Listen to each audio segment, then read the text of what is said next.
Hey guys, tonight we slip quietly into a world where the air tastes faintly of smoke, the dawn sky glows a shade too orange, and the earth beneath your feet hums like something alive and mildly annoyed. You're waking up beside an active volcano. Yes, an actual permanently grumpy mountain. And you're supposed to pretend this is just another peaceful morning. You can already hear a low rumble rolling through the ground like someone dragging furniture inside the planet. Most people would sprint in the opposite direction. You, apparently, are built different. Or at least, that's what you're telling yourself as you stretch and think, okay, hopefully that wasn't the mountain clearing its throat. And honestly, you probably won't survive this. But for now you're here, and it's still early enough that nothing dramatic has erupted yet. Soft ash from last night's little puff sits lightly on your roof, dusting the world like a badly timed early snowfall. In this moment before the village wakes, before the goats complain, and before the mountain decides whether it feels merciful or chaotic, you get your first real glimpse of what daily life here feels like, a long strange dance with nature's most dramatic diva. So, before you get comfortable, take a moment to like the video and subscribe, but only if you genuinely enjoy what I do here. Tell me your location and your current local time in the comments, because I love seeing where everyone is listening from, and which of you are up way past when any sensible person should be awake. Now, dim the lights, maybe turn on a fan for that soft background hum, and let's ease into tonight's journey together. You blink yourself fully awake, sitting inside a small low-roofed home tucked onto the flank of a mountain people should frankly not be living beneath. The walls smell faintly of smoke, not from cooking fires, but from the volcanic ash that seeps into everything. Your woven blanket has a powdery texture, as if nature decided exfoliation should be involuntary. When you step outside, the air hits you with a warm mineral tang, not unpleasant, but definitely weird. Think campfire meets a chemistry experiment, and you're close. A rooster crows, sounding personally offended by the sulfur smell. Someone's dog replies with a half-hearted bark as if to say, "Bro, same." A thin plume of smoke curls from the volcano summit, glowing faintly pink in the early light. This is the mountain's version of a morning stretch. Harmless, villagers say. Mostly. They've been saying that for generations. A well-known historical reality about ancient volcanic communities is that people really did choose to live dangerously close to active craters because the land was absurdly fertile. So even though the volcano could end your entire lifestyle in a single dramatic afternoon, it also kept you fed. Humans, as usual, are very good at bargaining with disaster. Yes, the world might explode beneath me, but the tomatoes are incredible. Still, there's a fringe little belief in this village you've already heard repeatedly. Some locals swear that the volcano chooses favourites, protecting certain families and spiting others. Historians still argue whether this kind of folklore was born out of genuine patterns, or just the human need to make chaos feel personal. But either way, people talk about the mountain like it's a moody relative with opinions. You take a few steps across the compacted dirt path leading to the main cluster of huts, and the faint warmth underfoot reminds you exactly where you're standing. The ground is never fully cool. Even in winter, the soil holds a slow, unnerving heat, like embers beneath the crust.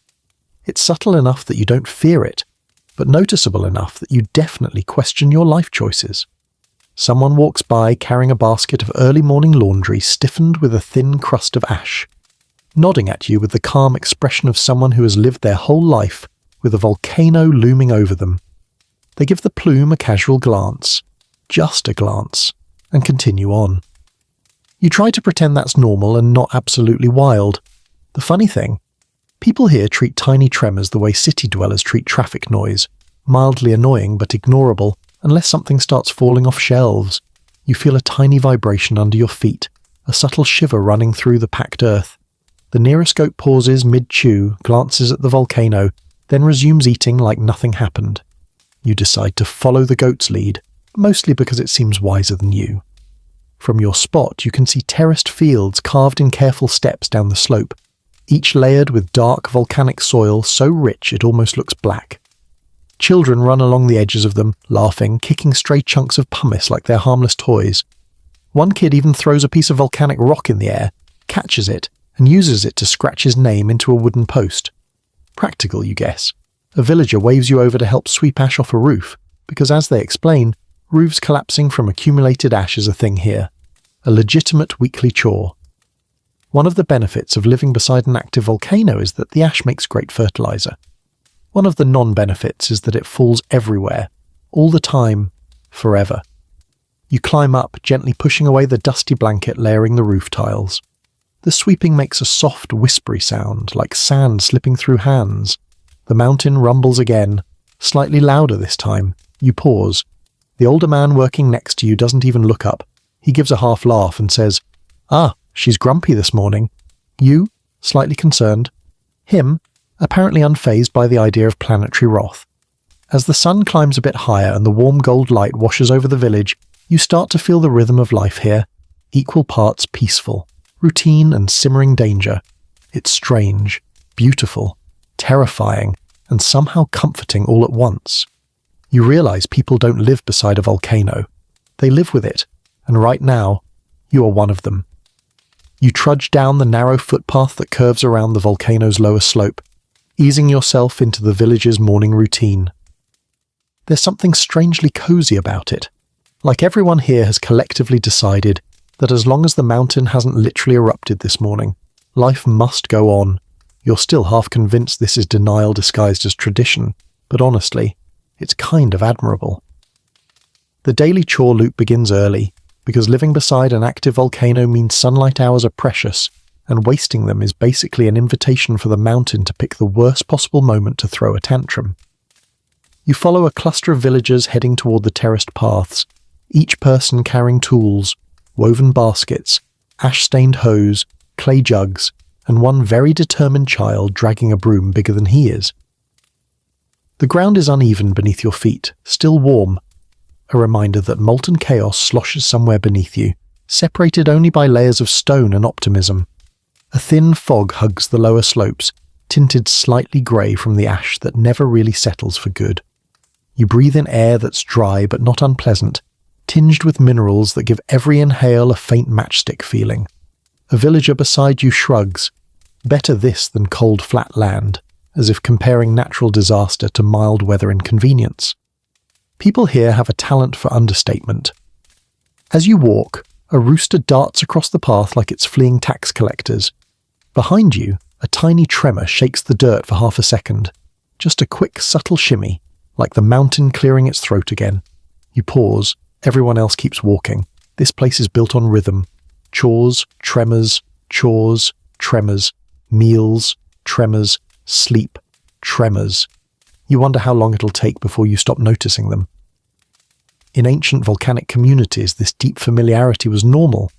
People recognized which tremors were harmless and which ones meant, "Pack your things now." Some claimed to feel it in their bones. Others relied on signs in steam vents or cracks forming in the ground. Historians still argue whether these folk prediction methods had accuracy or were just best guesses wrapped in confidence. You stop at a communal tool shed made from rough timber and volcanic stone. A man hands you a broom made of bundled reeds. "For the paths," he explains. "After the night winds, we clear them." You look at the path ahead and, yeah, it's basically a grey carpet. Ash lies thick enough to hide footprints and thin enough to stir with a single breath. Sweeping ash is unlike sweeping dirt. It moves in ghostly clouds, floating up, then settling down again like it's offended you tried to disturb it. You sweep, cough once, and watch. A tiny dust cloud drift toward the sky. "Don't inhale too much of that," a woman warns. "It'll have you sneezing lava." You laugh, assuming she's joking. She does not laugh back. A quirky local tidbit you learn quickly. Some villagers wear thin strips of damp cloth across their mouths during heavy ash mornings. It's not fashionable, but it keeps your lungs feeling like lungs instead of ceramic pots. You tie a strip around your face. Immediately it makes you feel like a medieval bandit robbing a smoky bank. As the ash clears from the path, you see more of the mountain's features, the ridged layers of old lava flows, the jagged black edges where previous eruptions carved new scars into the land. Birds perch along these ridges, chirping like the world isn't a danger zone. Occasionally, ash-laden branches shake, sending down miniature grey waterfalls. You join a group moving toward the crater's lower observatory point, which is a fancy phrase for The place locals stand to squint at the mountain and confidently declare predictions with zero scientific tools. It's a flat ledge railed by wooden stakes and braided rope, overlooking a sloped pit descending into a smoking vent. A giant column of steam lazily wafts upward, drifting like a bored dragon stretching. The sound is a deep exhale, steady, repetitive, alive. You feel it in your ribs. One villager tosses a pebble toward the vent, not at it, just near. A superstition, apparently. If the pebble bounces twice, the day will be calm. If it bounces once, expect trouble. If it doesn't bounce at all, maybe call your loved ones. Your pebble bounces once and a half. Everyone nods. You ask what that means. They say, "It means the day will be fine, unless it's not." Super comforting. You continue the loop, walking past steaming pockets of ground. Some areas are warm enough to bake bread, literally. There's a popular fringe belief that bread baked over these vents tastes better because the volcano's energy seeps in. Historians still argue whether this was genuine culinary tradition, or just villagers showing off to tourists long before the word tourist existed. You squat and place your hand a few inches above a vent. The heat is startling. A soft, constant emanation, like a campfire buried just beneath the soil. You pull back, flexing your fingers, half impressed and half terrified. A goat bleats behind you. You turn to see it chewing on a bamboo fence like it's contemplating escape. You and the goat share a moment of mutual understanding. You're both here because someone else decided it was a good idea. A final tremor rolls beneath your feet, long enough to make you catch your balance, short enough that the villagers barely glance up from their tasks. Dust drifts from a thatched roof in a lazy grey cloud. By the time you complete the loop, your feet are dusty, your lungs are confused, and you've already swept what feels like half the volcano off the paths. But you're also starting to understand something subtle.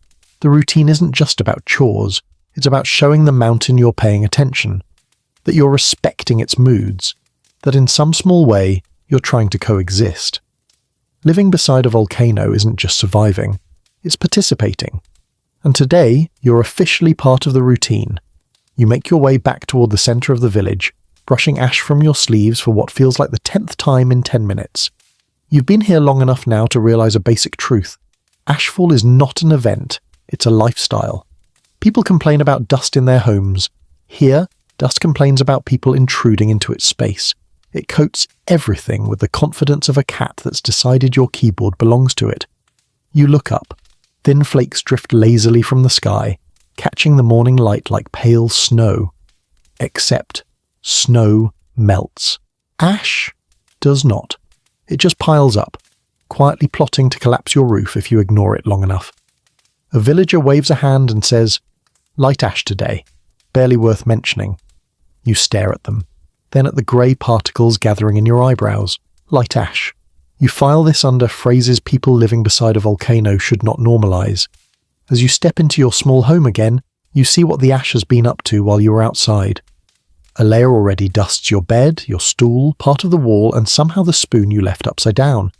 Ash has physics you cannot explain. It creeps, it settles, it drifts into corners you were pretty sure were airtight. It's like glitter, but angrier. Sweeping becomes an hourly ritual here. You take up the broom again. Yes, the same broom, still coated in its own layer of ash, and start brushing the floor in long, slow strokes.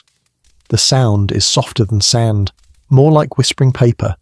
Each sweep clears a section, for about 2 minutes. A historical fact villagers know all too well. In many ancient volcanic communities, ashfall could accumulate so fast that roofs had to be cleared multiple times per day. Some houses even had specially sloped or reinforced roofing just to handle ash weight. Not glamorous, but effective. It's survival architecture. You wipe down the small window ledge and inhale a faintly metallic scent. There's something eerie about living in a place where the sky leaves residue with personality. One villager jokingly calls ash the mountain's dandruff, which is both funny and deeply unsettling. You laugh anyway, mostly out of fear. While cleaning, you come across a quirky local invention, a small clay jar filled with oil and dust. An older woman explained earlier that villagers sometimes mix a specific fine ash with oil to polish wooden tools. Apparently the grit gives a smoother finish. Is it efficient? You're not sure. Is it a great example of humans turning disaster debris into household products? Absolutely. You tap the jar with your finger. It makes a dull, gritty sound. You make a mental note not to confuse it with anything edible. As you continue sweeping, another tremor ripples through the house, just enough to make the shelf above your bed rattle. You freeze, staring up at the clay cups perched on the edge like they're considering jumping, but they hold steady. You exhale. A child's voice calls outside, "It's nothing! Keep cleaning!" You step to the doorway and glare playfully at him. He shrugs. It was nothing. You envy his emotional stability. You look up at the sky. The ashfall thickens slightly, still light but steady. The flakes swirl and dance, creating gentle spirals before landing silently on roofs, paths, and your hair. You try to shake them off. They cling anyway. Volcanic confetti, celebrating nothing. A villager walks past carrying an enormous woven basket strapped to their back. The basket is full of ash. Full. You blink. They notice your confusion and laugh. "Compost starter," they say. "Good for the soil." Right. "Of course. Here, even the sky's mood swings are recycled, but the ash isn't always harmless. You've already learned today that the consistency matters. Light powdery ash is annoying but manageable. Heavy wet ash, the kind that comes with rain, can break beams like matchsticks. People dread that mixture more than tremors. It's why roofs are repaired constantly. It's why everyone scans the sky when grey clouds drift in. Ash plus rain equals chaos. You step outside again and watch a group of villagers working together to brush thick ash off a large communal roof. They use long-handled scrapers and brooms, pushing grey heaps into piles that slide to the ground in soft lumps. You join them, climbing up the ladder and grabbing one of the tools. The roof dips slightly beneath your feet, not alarmingly, just enough to remind you that this structure, like everything here, is in ongoing negotiation with gravity. A man beside you says, "This is nothing. Last year we had ash up to the knees." "Knees?" you repeat. He nods calmly. "Some roofs didn't make it." You swallow. Another tremor rumbles beneath you. The roof hums like a drumhead. The man keeps scraping. As you push a thick line of ash down the slope, you can't help thinking that this might be one of the strangest places humans have ever decided to live. And yet, historically, volcanic soil really was irresistible. Crops grew like they were on cheat mode. Communities thrived. Entire civilizations built their wealth on ground that could, at any moment, redefine hot real estate. One scholarly debate you overheard during a conversation earlier. Some experts argue that people didn't just tolerate volcanic ash, they actively sought it out, associating it with spiritual renewal or divine cycles. Others say that's over-romanticized nonsense, and villagers simply needed fertile land anywhere they could find it. As always, the truth might sit somewhere between myth and practicality. By midday, the ash has already been swept multiple times, the roofs cleared twice, and the paths brushed clean enough to see their natural colour again, at least until the next drift. You take a break, leaning your broom against a wall as a gentle wind picks up. It carries another thin cloud of ash across the village. You sigh. The broom sighs, the roof sighs, the mountain sighs loudest. You glance up at its curling plume and realise something subtle. You're not panicking anymore, you're adjusting. The constancy of ash, the unpredictability of tremors, the strange calm of villagers who act like this is Tuesday. It's rubbing off on you. Ashfall isn't a nuisance here. It's a conversation the volcano has with the village. Endless, messy, inconvenient, but familiar. And you, dust-covered and slightly wheezy, are learning the language. You step off the roof and dust your hands off. A pointless gesture, considering your hands are basically made of ash now. But it feels symbolic, like you're officially graduating to the next stage of volcano life. Learning how to read the mountain's mood. And apparently this is not something done with scientific instruments, precise measurements, or charts. No, here it's something between body language, gossip, and straight-up intuition. You follow a small group of villagers toward a ridge that overlooks the simmering upper slope. They walk with a casualness that feels undeserved, like people strolling toward a garden view rather than an unpredictable molten pit. One woman gestures for you to stand beside her at a cluster of smooth basalt stones. "This is where we read her," she says. "The mountain speaks, if you listen." You nod slowly, trying to look wise. Inside, you're thinking, I am absolutely not qualified for this conversation. Volcano reading is a craft with more layers than an onion that's also a mystery novel. You soon learn the basics. Rule 1. If the plume of smoke is thin and white, it means the mountain is sighing, relaxed, probably not planning to ruin anyone's day. Rule 2. If the plume is grey, thicker, or rising in quick bursts, that's irritation, like a volcanic eye twitch. Rule 3. If the plume is dark or tinted reddish-brown, you should already be running, packing, or praying, preferably all three at once. Today's plume? A lazy white curl, peaceful, almost pretty. The villagers murmur approvingly. You breathe out a breath you didn't realize you were holding. A historical fact surfaces in your mind. Across many ancient volcanic cultures, people really did develop observational systems long before volcanology existed, watching smoke, steam vents, animal behavior, and even the sound of ground vibration. They weren't always accurate, but sometimes their instincts were shockingly good. You can't help but admire human pattern finding, even when the pattern is, "Please don't explode today." A local elder clears his throat and points with his staff to the slope. "Listen," he says, and everyone falls silent. You listen.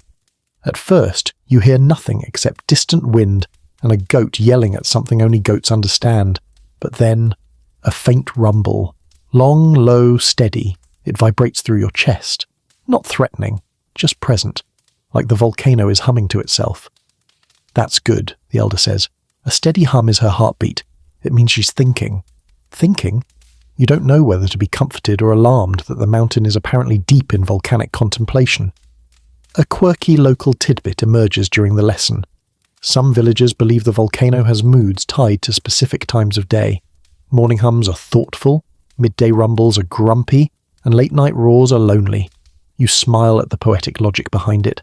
Someone even carved small wooden masks representing the mountain's moods, hanging them outside homes like a volcano-themed weather report. On today's mask board, the symbol is a simple half-smile. You decide not to question the accuracy. You move with the group toward a steaming fumarole beside the ridge, a small vent that puffs warm vapor in irregular bursts. The heat radiating from it is strangely soothing, like standing near a giant kettle. The vapor rises, swirls, then disappears. Villagers watch the rhythm like gamblers reading dice. If the steam comes in threes, someone says, expect tremors. If it comes in fives, expect wind.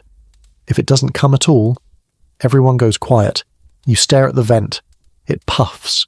Everyone breathes again. Historians still argue whether ancient people genuinely tracked patterns in vents, or whether it was more ceremonial than scientific. But standing here, feeling the heat and hearing the hiss, you begin to understand how easy it is to assign meaning to something so constant, so present, so alive. You walk along the ridge and find deep cracks zigzagging across the ground, older scars from old eruptions.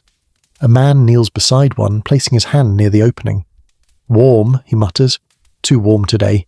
He glances at you. You're not sure whether to nod, panic, or compliment the crack. Villagers debate the temperature like chefs judging soup. "It's fine. It's a little hot. It's been hotter. It's getting hotter.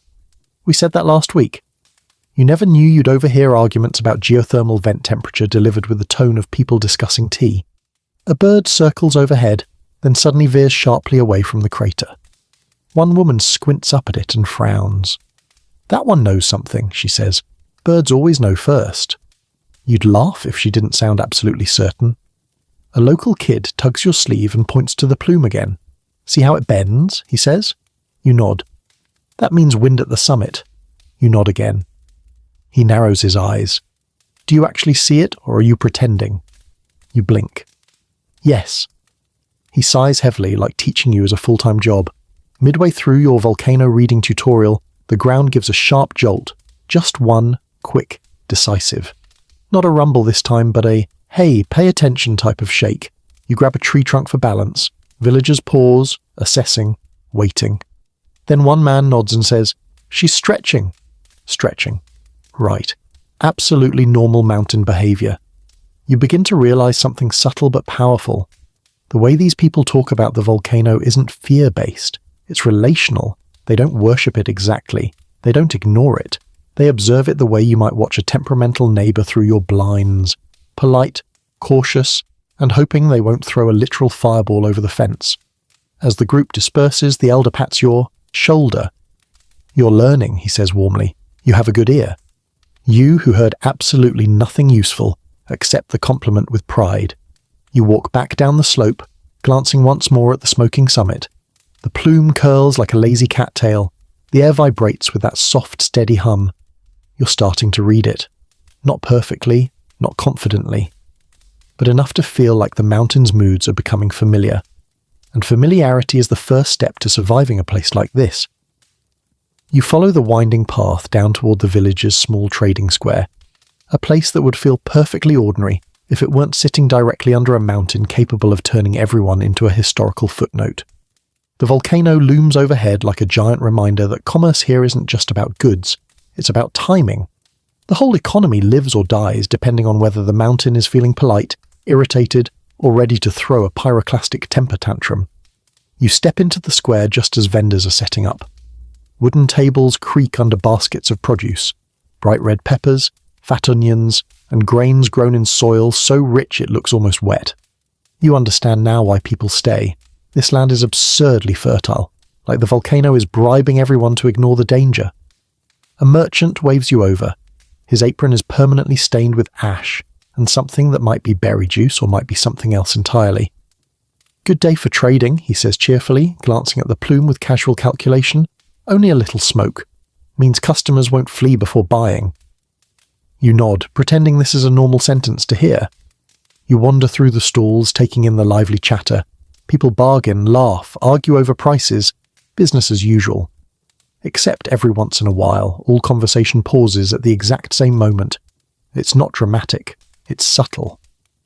A rumble rolls underfoot, a tremor shakes cups and jars, and everyone freezes like characters in a folk tale waiting for the spell to lift. Then the vibration stops, and the market resumes as though someone unpaused reality. It happens 3 times in 5 minutes. You're starting to feel like you're living inside a very polite apocalypse. A historical fact that floats into your mind. In many ancient volcanic regions, trade centers were built on specific elevation lines, high enough to avoid lava flows, low enough to access water and fertile farmland. This square sits right in such a zone. Protected, but not too protected. A sweet spot of risk and reward. You stop at a stall selling obsidian blades, glass-sharp edges made from cooled volcanic rock. The vendor lifts one and hands it to you carefully. The blade glints ominously in the sunlight. "Best cutting tool you'll ever own," he says, "but don't drop it. It'll break like sugar." You hold it, feeling its weight. Light but solid, dangerous but fragile. A perfect metaphor for the village, really. Next to him, another vendor displays pumice stones, the kind so airy and porous they float. You pick one up, expecting it to weigh nothing, and yep, basically a hardened sponge from the underworld. The merchant grins. "Good for scrubbing skin," he says, "or scrubbing pots, or throwing at goats." You raise an eyebrow, he shrugs. Sometimes goats deserve it. A quirky little local invention catches your eye. Tiny flutes carved from hollow volcanic reeds. Kids run around testing them, producing shrill notes that sound like distressed geese. One child plays a tune that's suspiciously close to "Please stop playing that flute." He seems very proud. Then something unusual happens. A deep boom echoes from the mountain. Not an eruption, just one of those heavy internal thuds like furniture sliding across stone deep underground. The villagers all look up simultaneously, gauging the smoke, gauging the sound, gauging each other. One man near you says, "If it booms 3 times, we pack the big goods." Another woman replies, "Last time she boomed 3 times, nothing happened." A third villager chimes in, "Historians still argue whether boom patterns mean anything at all. So yes, even your volcano trivia is now being debated in real time." You move toward the tables of dried fish, salt, and woven mats. The vendors all chat while subtly leaning slightly toward the volcano, like they're trying to listen with their whole bodies.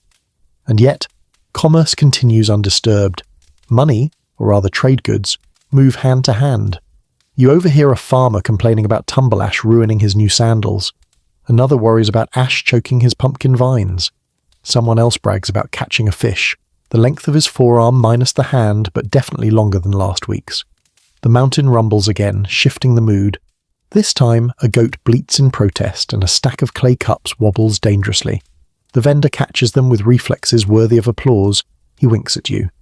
Happens 3 times before lunch, he says. Earth wants attention. You realize something important. The market is not built around the volcano. The volcano is baked into every decision here. Prices rise when ashfall gets heavier. Transporting goods becomes harder. Fish sells out fast after tremors. People assume the water will get murky. Obsidian tools cost more after minor eruptions. Fresh rock becomes harder to gather until flows cool. Everything is tied to the ground's mood. A sudden swirl of warm air passes over you, an exhale from the mountain. A few villagers glance up with mild suspicion.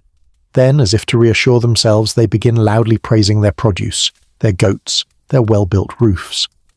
One man outright compliments the mountain, muttering, "Fine day, very fine day," like he's trying to soothe a sleeping bear. A fringe belief you overheard earlier. Some villagers think speaking politely near the volcano keeps it calm. Others say the mountain is indifferent and doesn't care about human chatter. Still, you notice no one ever says anything rude within earshot of the crater. You buy a small packet of dried fruit, more to participate in village life than because you're hungry, and the vendor gives you a nod. "If the plume stays white," he says, "come back tomorrow. Big shipment coming from the next valley." You ask what happens if the plume turns grey. He smiles tightly. "Then no shipment." Fair enough. As you leave the market carrying dust-covered produce and a new respect for the philosophical resilience of people who literally shop under a volcano's shadow, the ground hums once more. No one panics, no one runs. Life moves on, balanced delicately between danger and normalcy. Here, trade is not just buying and selling. It's a dance with uncertainty. And today, you danced pretty well. You leave the market with a small bundle of food strapped under your arm and follow a narrow path leading toward the terraced fields. From a distance, the farmland looks like a giant staircase carved into the mountainside, layer upon layer of deep, rich volcanic soil. Up close, it's even more striking. So dark it's almost black, soft underfoot, and warm with the heat stored from the ground below. If soil could wink at you, this soil would. It knows its premium. You step into one of the terraces and sink slightly into the earth. It's springy, alive, a little steamy. Someone once told you volcanic soil is the cake batter of farming, and honestly, they weren't lying. Even the weeds here look smug. A farmer waves you over, handing you a wooden hoe with a handle polished smooth by decades of sweaty hands and ash. "We loosen the soil after light ashfall," she explains, "or it forms a crust. Plants hate crust." You nod, gripping the hoe. It's heavy, heavier than it has any right to be. You drag it through the soil, expecting resistance. Instead, it glides like you're cutting warm butter. This is the good stuff. The kind of earth that grows monster vegetables and makes farmers brag for generations. A historical fact comes to mind. Civilizations across the world, Japan, Italy, Indonesia, Mesoamerica, flourished around volcanoes for exactly this reason. The soil was spectacular. Crops grew fast, grew strong, and didn't need nearly as much fertilizer. It's the ultimate gamble. Risk your life for the world's best tomatoes. And just like those ancient farmers, everyone here swears their produce tastes better. When you bite a carrot later today, you will have no choice but to agree. It'll be disturbingly sweet, like a vegetable trying to flirt with you. As you work, villagers move through the terraces with practiced ease. Some plant seedlings, others water with clay jars. A group of kids collects tiny fragments of pumice to mark plant rows, nature's biodegradable little garden stakes. Clever. The sun climbs higher, warming your shoulders. A gentle breeze sweeps across the fields, bringing with it a whisper of ash. You feel it pepper your hair and shirt. The farmers barely notice. One of them mutters, "Mountains sprinkling blessings," and continues planting onions with the determination of someone who refuses to let natural disaster wreck their meal plans.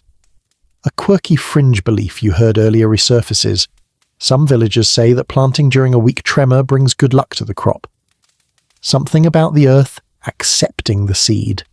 You file this under maybe adorable, maybe mildly concerning, but as if on cue, the ground gives a faint ripple beneath you, just a quick shiver. The farmer beside you grins and pushes a seedling into the soil. "Perfect timing," she says. You copy her, partly for the experience and partly because you don't want to jinx anything. You stand, stretch your aching back and watch the landscape. The terraced fields curve around the volcano like rings on a tree trunk, each one a different generation's attempt to tame the land. Some terraces look ancient, their stone walls worn smooth. Others are newer, reinforced, clearly rebuilt after a past eruption. The mountain writes and rewrites the terrain over time, and the villagers adapt again and again.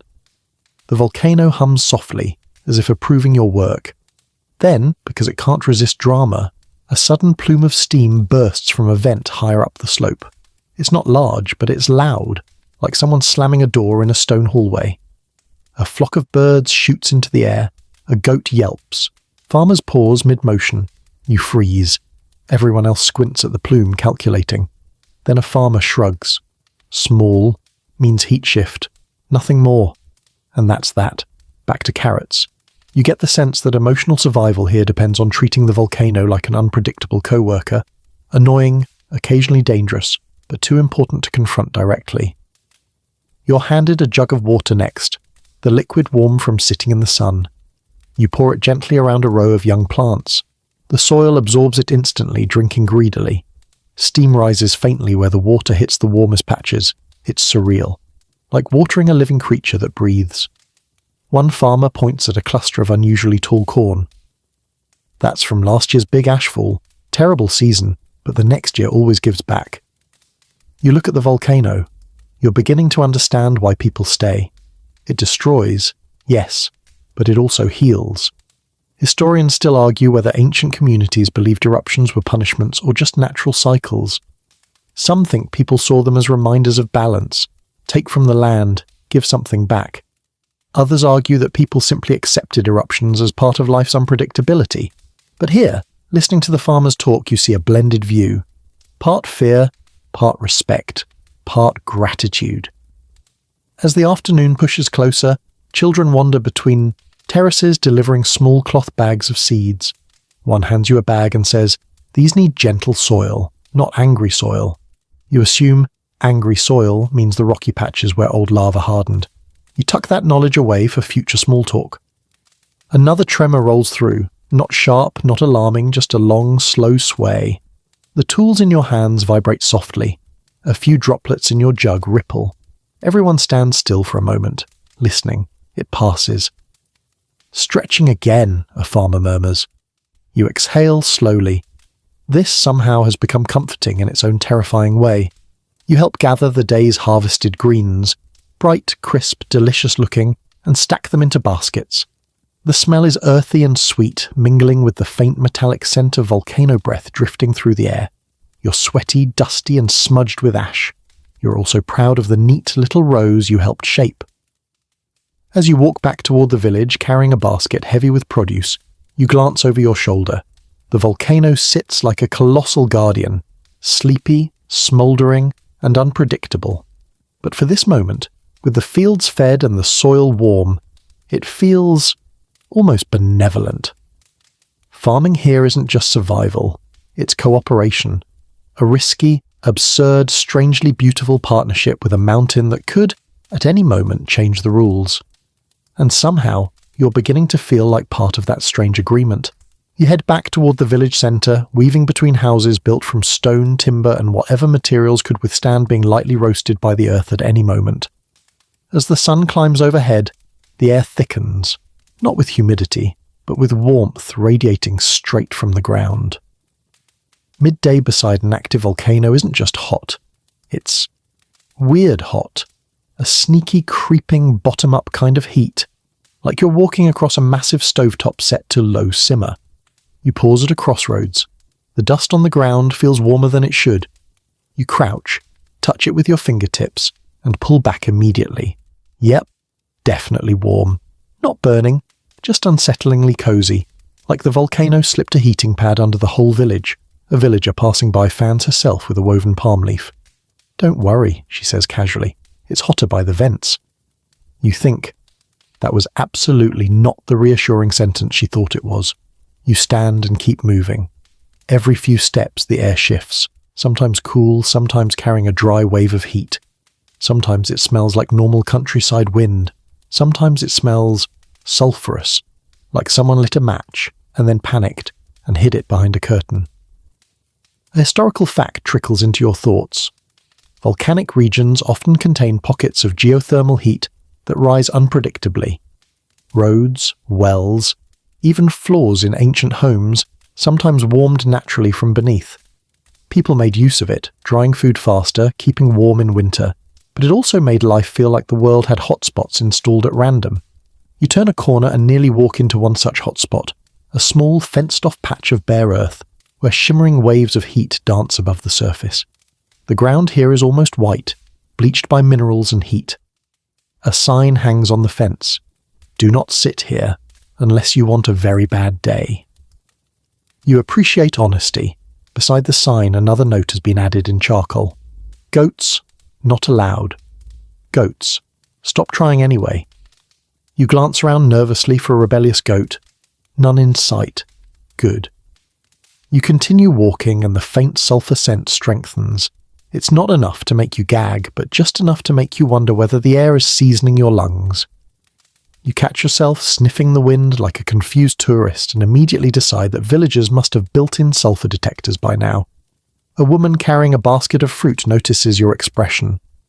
First strong sulphur whiff of the day, she asks sympathetically. You nod. It gets easier, she promises, or you stop noticing. One of those. She steps away and you can't help but watch how effortlessly she navigates the shifting pockets of warm and cool air. Everyone here walks with the subtle grace of people who've mapped invisible heat zones by heart. You enter a narrow path lined with small wooden homes. Many have vents cut into the walls, extra windows to help heat escape, even on days when the wind doesn't cooperate. A few houses have stone slabs instead of wooden floors, the surfaces radiating warmth like giant flat heaters. Children nap on them during cooler months. Today, though, the stone floor would probably cook your breakfast if you cracked an egg on it. A quirky local trick you witness next. Two villagers set out a clay jar filled with chopped vegetables, placing it directly over a steaming vent. They cover it with a lid secured by a rock. Cooking, one explains, with ground heat. You try to imagine explaining this to someone outside the village.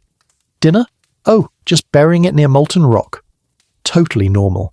A goat bleats loudly from somewhere behind a wooden shed, maybe protesting the heat, maybe protesting existence. A teenager yells, "Stop complaining, we're all hot!" The goat bleats again, louder. This argument is clearly long-standing. The mountain rumbles softly. Just a low growl, like a giant sleeping dog shifting in its dreams. Everyone pauses, listens, evaluates. Then they carry on. You take a deep breath, tasting the air. There's the faint tang of sulphur, the dryness of ash, and something else. Something metallic, like warm iron. You're not imagining it. Some volcanic gases really do give the air a minerally edge. It's not dangerous today, but it's definitely noticeable. Historians still argue whether ancient communities recognized the dangers of volcanic gases or simply adapted without fully understanding them. Some believe people stayed low to the ground during certain winds instinctively. Others say they developed myths about the mountain's breath warning them. Either way, you understand how the legends formed. This air feels alive with intention. You approach a small clearing where villagers rest beneath a shade cloth stretched between poles. The cloth flaps lightly, though you swear no wind is blowing. One man gestures for you to join them. You sink onto a rock, grateful for the break. He hands you a cup of cool water. You look cooked, he says kindly. You raise the cup. I feel cooked. The group laughs knowingly. As you sip, a gust of warm air rolls through the clearing like an unexpected exhale from a giant below. Your hair lifts, your skin prickles. Someone mutters, "She's shifting heat again." You glance at the volcano. The plume curls lazily. The sky above it shimmers with heat haze. A child sprawled beside you points at the distorted air. Looks like the mountain's breathing out. You nod slowly. You can't deny it. The afternoon grows hotter, not explosively so, just steadily, inevitably. The kind of heat that wraps around you gently at first, then refuses to let go. You wipe your forehead. The sweat mixes with ash, forming what is essentially a limited edition volcanic face mask. Very exclusive. Not recommended by dermatologists. You stand, stretch, and continue walking, feeling the ground radiate warmth with every step. It's disorienting, unnatural, but somehow becoming familiar. Living beside an active volcano doesn't just mean learning the sounds and rhythms. It means learning the heat, the breaths, the scents, the invisible signals that tell you whether today will be merely uncomfortable or unforgettable for all the wrong reasons. And right now, under the heavy midday sun, with the volcano murmuring beneath your feet, you begin to truly sense it. The mountain is alive, and you're learning to live with its pulse. You follow the path toward the lower edge of the village, where the land dips into gentle slopes and small pockets of steam, venting quietly through the ground. This is where the wells and springs are scattered, your lifeline to drinking water, washing, and anything that involves not being coated in a permanent film of volcanic dust. But here, just like everything else in this ash-soaked world, nothing is simple. Even water comes with personality quirks. You approach the main communal well, a circular stone structure reinforced with obsidian-flecked bricks. A few villagers stand around it filling jugs, chatting lazily as steam curls from a nearby vent like a shy ghost. The air smells faintly metallic, faintly earthy, and faintly like something that should probably come with a warning label. A woman hands you a clay cup dipped fresh from the well. "Drink slow," she says. "The water tastes a little spirited today." Spirited. You raise the cup to your lips anyway, because refusing water in midday volcano heat is a recipe for keeling over dramatically. You sip. It's warm. Not room temperature warm. Not tea warm. Just the kind of disconcerting warmth that makes your brain ask, did someone microwave this? The flavour is unmistakably mineral, like the water passed through a souvenir shop of rocks on the way up, but it's surprisingly refreshing, almost sweet in a weird geological way. A historical fact slips into your mind. Volcanic regions often have mineral-rich water due to geothermal activity, and ancient communities genuinely believed these waters were healing. Some bathed in them. Some drank them to strengthen the body. Some used them to bless newborns. The idea wasn't universally accepted, of course. Historians still argue whether people exaggerated the benefits, or whether mineral springs truly improved health. You take another sip, letting the warmth settle in your chest. Nearby, a young man is kneeling beside a second well, smaller, older, and marked with an X. He warns a child, "Not this one today, smells too sharp." You step closer, sniff, and immediately understand. The air above it smells like hot copper and old eggs. You take a careful step back. That well's moody, someone tells you, sometimes good, sometimes not. You're starting to see a pattern. Everything here is moody. A quirky local superstition surfaces during the conversation. Villagers believe that if your water tastes strangely, metallic on a calm day, it means the mountain is thinking too hard. If it tastes metallic on a rumbling day, it means the mountain is warning you. You glance at your cup again, wondering whether your taste buds should be worried. You continue down the slope to a shallow spring where laundry is being washed. The water here flows through rocks stained orange, red, and black, mineral streaks painted by centuries of heat and chemistry. You dip your fingers in. It's warm too, but less aggressively so, almost soothing.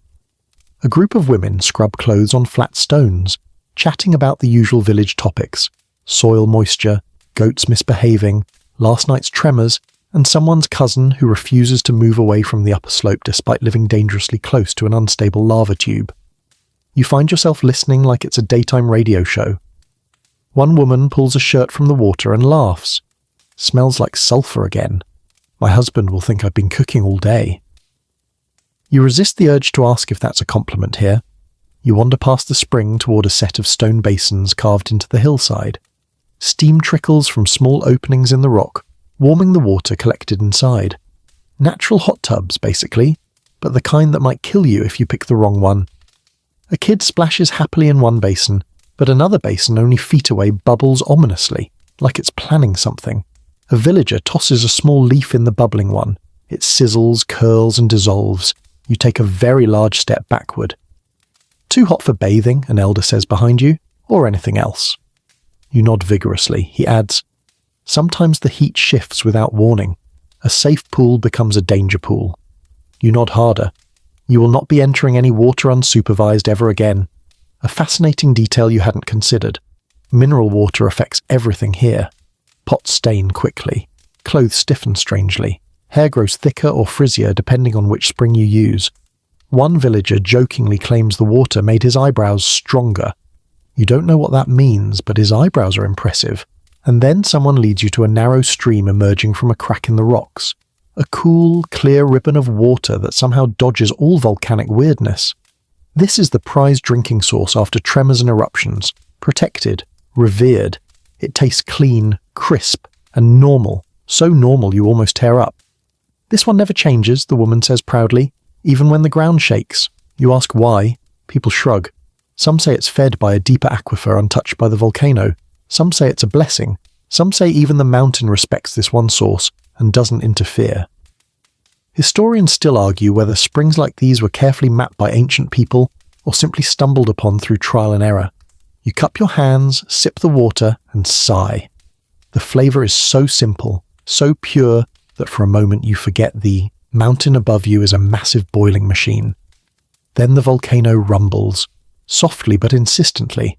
The water in the stream ripples, laundry sloshes, a few villagers pause mid-sentence. Just another reminder. Nothing here is ever fully at rest.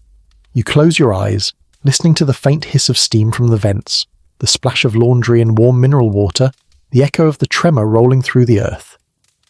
It's a symphony of nature and human adaptation. Life beside a volcano changes even your relationship with water. It becomes a negotiation, a balancing act, a daily reminder that the mountain controls more than just the land. It shapes every sip, every wash, every breath of steam that rises from the ground. And now you understand why villagers say the waters here have stories. Today you heard a few of them. Today you added your own. You climb back up the winding path, water jug in hand, feeling the afternoon sun settle heavily across your shoulders. Every breath carries that familiar mineral tang, and every footstep reminds you the ground is warmer than it should ever naturally be. But as you approach a row of houses perched along the mid-slope, you're about to meet the true backbone of this village, the people who refuse to leave. You pass a cluster of elders sitting beneath a shade awning, weaving baskets with fingers that move slowly but with absolute certainty. Their hands bear the marks of decades of ash, sun, and tremors, skin toughened, nails darkened, palms creased with stories. One of them waves you over. "You're new," she says, squinting. "I can tell. You walk like someone who expects the earth to stay still." You sit beside her, accepting the gentle roast. "I'm learning," you say, she chuckles. "Everyone learns, or leaves." You can feel her eyes scanning you, not judging exactly, but measuring you the way one might measure a piece of wood before carving it. Up close, you notice her hair is streaked with silver and small flecks of ash, like she carries the mountain's signature in every strand. She gestures toward her home. "My family's lived here since before the last big flow, before my grandfather's grandfather. We don't run from her." Her, of course, being the volcano. They talk about it like it's a matriarch with unpredictable moods. A historical fact comes to mind. In many ancient volcanic settlements, families stayed rooted for generations, even after devastating eruptions. Some returned to rebuild the same spot, believing their ancestral land was worth the risk. Others claimed spiritual connections to the mountain itself. These connections weren't casual, they were identity. The elder's voice softens. "I've seen neighbours leave after eruptions, only to return the next season. They say they can't sleep on flat land, they miss the hum." You raise an eyebrow, she nods. "You'll hear it tonight. The mountain hums differently in the dark." You swallow the mix, of fascination and unease swirling in your stomach. Next, you wander toward a man repairing a stone wall around his yard. He chips away at old mortar, humming a tune that sounds suspiciously like a lullaby. When you greet him, he wipes his hands on his trousers and introduces himself. "Born here," he says proudly. "Will die here, hopefully because of age, not lava." Then he laughs, as if he hasn't just acknowledged the world's worst obituary. He explains that his great-grandmother survived an eruption as a child, one that sent the family fleeing through ash thick as fog.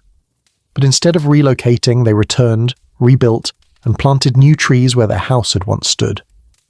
"People ask why we stay," he says, chipping at the stone again. "I ask why they go. Land elsewhere is stingy. This land gives back." He points to the lush fields down below. Then he points to the smoking summit above. "Everything good comes with a cost," he adds. "We just choose to pay ours." You continue walking and find a woman stirring a pot over a fire, feeding children who run circles around her. She looks up, sweat beading on her forehead, and offers you a bowl. You accept gratefully. "Why do you stay?" you ask softly. She shrugs. "Where else can you get soil like this?" You take a bite of her stew. It's delicious, rich, smoky, full of vegetables that taste more alive than anything you've eaten before. You take another bite. She laughs. "See?" Next, an older couple invites you to sit with them on their porch. They rock on handmade wooden chairs, watching the volcano like it's the evening news. "Every time she rumbles," the man says, "people gossip." His wife nods. "Last week someone said she was getting restless." He snorts. "She's always restless." They hold hands as another gentle tremor passes through the village. Barely a vibration, just enough to rattle a cup on their small table. Neither of them flinches. "This place raised us," the woman says. "Raised our children. Will raise their children. And one day bury us all," the man adds cheerfully. His wife elbows him. He shrugs. It's true. A quirky local belief emerges during this conversation. Families who survive multiple eruptions are considered chosen by the mountain. Not immune, certainly, but blessed in some strange cosmic lottery. Some houses display small carved plaques honouring ancestors who lived through eruptions, as if earning volcanic merit badges. One house even has a tiny shrine on the roof, just a small wooden statue of the mountain with offerings of flowers and fruit. You're told it's meant to keep watch, ensuring the family stays in the mountain's good graces. Whether superstition or comfort, it clearly matters to them. Historians still argue whether these generational ties were practical, land inheritance, soil fertility, resources, or deeply cultural, rooted in mythology and identity. Probably both. Humans rarely bind themselves to places for just one reason. You walk past house after house, hearing similar stories. My father stayed, so I stay. The land gives us life. We know the risks better than anyone else. Running doesn't guarantee safety. Staying doesn't guarantee danger. And then someone says something that sticks with you. You think leaving keeps you safe, but life is dangerous everywhere. Here at least we understand our danger. You stand there for a moment, letting the words settle. They make a kind of sense. Emotional, existential, even practical. It's the kind of logic born from centuries of survival, not from textbooks or outside judgment. By the time you finish your walk among the neighbours, you feel the weight of what this place means to them. It's not foolishness, not stubbornness. It's love. Deep, generational love for a land that threatens but also sustains. And as the volcano grumbles softly behind you, you realise something gently unsettling. You're starting to understand why they stay. You're starting to feel it too. You wander toward the sound of music, thin wooden flutes, hand drums, and the rhythmic clapping of people who somehow managed to celebrate while living under a geological time bomb. As you approach the village clearing, you find it decorated with woven banners, flower garlands, and strings of bright volcanic glass beads that catch the sunlight like tiny sparks. Today is one of their festivals, one of many scattered through the year, and it's all built on a delicate blend of joy, superstition, and low-key existential dread. A child runs past you carrying a tray of fruit wrapped in palm leaves. Another follows with a stick of smouldering incense, trailing fragrant smoke. A group of elders sit in a semicircle, whispering and laughing as they watch preparations. Everyone seems excited, energized, and just a little on edge. You whisper to someone nearby, "What are we celebrating?" She grins. "Gratitude and fear." You blink. At the same time, she nods. "Oh, absolutely." That's when you realize festivals here aren't just for fun. They're for balance, offering thanks for the fertile soil and pleading, subtly, politely, for the volcano to behave. A historical fact surfaces. Many ancient volcanic cultures held seasonal celebrations tied to eruptions, ash cycles, or the perceived moods of the mountain. Offerings were made, not because people thought they could control nature, but because acknowledging its power helped them endure it. Some scholars argue these festivals strengthened community bonds more than they appeased any lava gods. But whether practical or spiritual, the tradition stuck. A line of villagers forms near a wooden platform where dancers are preparing. Their clothing glows with colour, deep reds, vibrant yellows, rich greens, all dyed with minerals from the volcano's slopes. There's something poetic about it. Even the mountain's minerals get woven into celebrations. A drummer begins a slow beat. Boom, boom, boom. the kind of rhythm you feel in your chest. And then, to your surprise, a soft tremor rolls through the ground in perfect time with the drum. You whip your head around. Everyone freezes. No one speaks. The volcano hums softly. Then the tremor fades. A young man exhales dramatically. "Not funny," he mutters toward the mountain. "We're trying to have a nice day." The drumming resumes. People relax. You realize festivals here exist in this strange duality, celebrating life while constantly glancing over their shoulders at potential doom. Somehow it works. Nearby, children practice a dance involving small volcanic stones tied to strings. They swing them gently, tapping them together to create a clicking rhythm that blends beautifully with the drums. One kid accidentally whips his stone into the air. It arcs gracefully, then lands with a thunk beside a goat. The goat looks offended. You wander past a food stall, inhaling the aroma of roasted vegetables and something slightly smoky. A woman hands you a skewer of charred peppers. "The mountain flavors them," she says proudly. You take a bite. It's spicy. Very spicy. Your eyes water immediately. She laughs. "Good, right?" You nod, coughing delicately. A fringe belief you overhear while recovering. Some villagers say that spicy food pleases the volcano, that heat calls to heat, balancing the energy. Others say that's nonsense and the festival foods are spicy simply because chili grows well in volcanic soil. Historians still argue whether these culinary traditions came from ritual, practicality, or both. The dancing begins. A group of women step onto the wooden platform, moving in slow, circular patterns that mimic the swirling of smoke. Their arms rise and fall like shifting plumes, their feet tapping lightly in time with the steady drumbeat. The dance tells a story, one you understand even without words. A story of eruptions, of ashfall, of survival, of rebuilding. A story older than the village itself. You watch, entranced, as the dancers sway and turn. Their movements alternate between sharp and soft, much like the volcano's temperament. A child explains the symbolism to you in a whisper. This part is when she sleeps. This part is when she wakes. This part is when she warns us. You nod, absorbing the meaning. After the dance, people gather around a long stone table. Offerings are placed upon it. Fruits, vegetables, woven charms, carved stones, even a few obsidian blades wrapped in silk. Not sacrifices, just tokens of respect.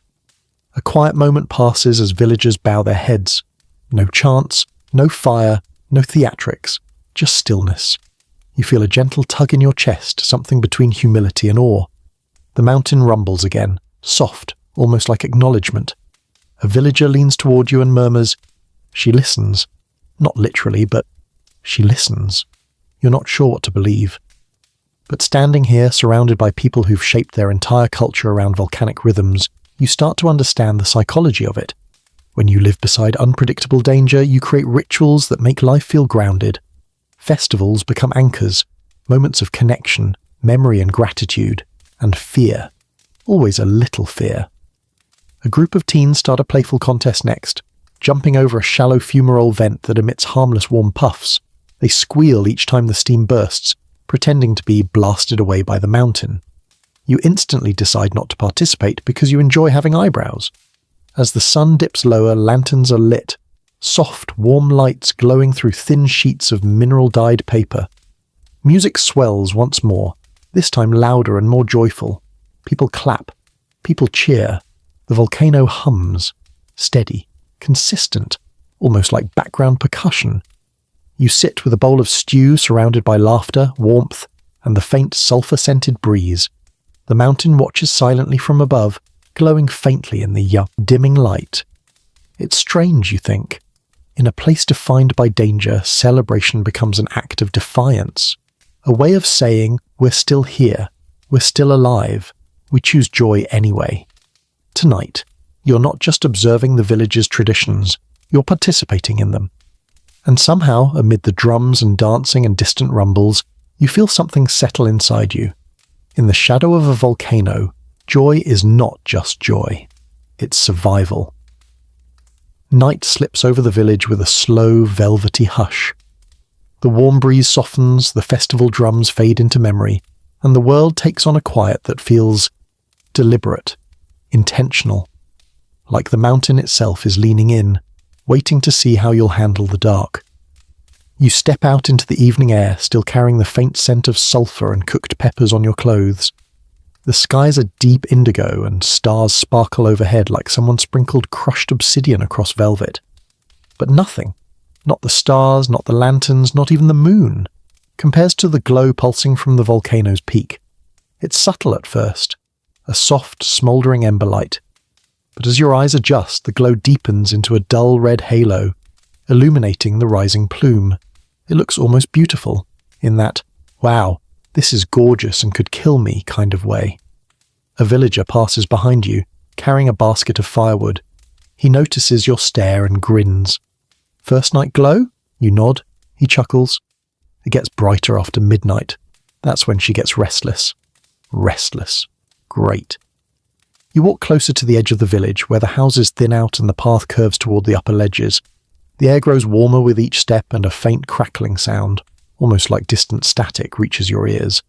You mistake it for someone cooking or tending a fire until a woman standing nearby shakes her head. "No fire," she says softly. "That's the mountain's voice." You stop. You listen. The volcano emits tiny popping sounds, gas bubbles bursting far beneath the hardened crust. Intermittent snaps, crackles and dry hisses drift down the slopes like whispers. It's eerie, hypnotic, comforting in the way a sleeping dragon might be comforting if you really believed it wouldn't wake up. A historical fact flickers through your mind. Ancient writers sometimes described volcanoes as breathing or muttering at night. And now you understand why. The darkness amplifies everything. The glow, the sounds, the low hum that vibrates faintly through the soil. It's alive in ways daylight hides. You find a small group gathered around a lookout point, a smooth flat rock where villagers sit to watch the nightly glow. Families, elders, even teens sit quietly together, as if stargazing. Except the star they're watching is a giant molten furnace. A child taps the ground near your foot and says, "Hear it?" You place your palm on the earth, warm, vibrating, subtle, steady, like a massive heartbeat deep below. You get used to that, the child adds, swinging his legs. Some people can't sleep without it.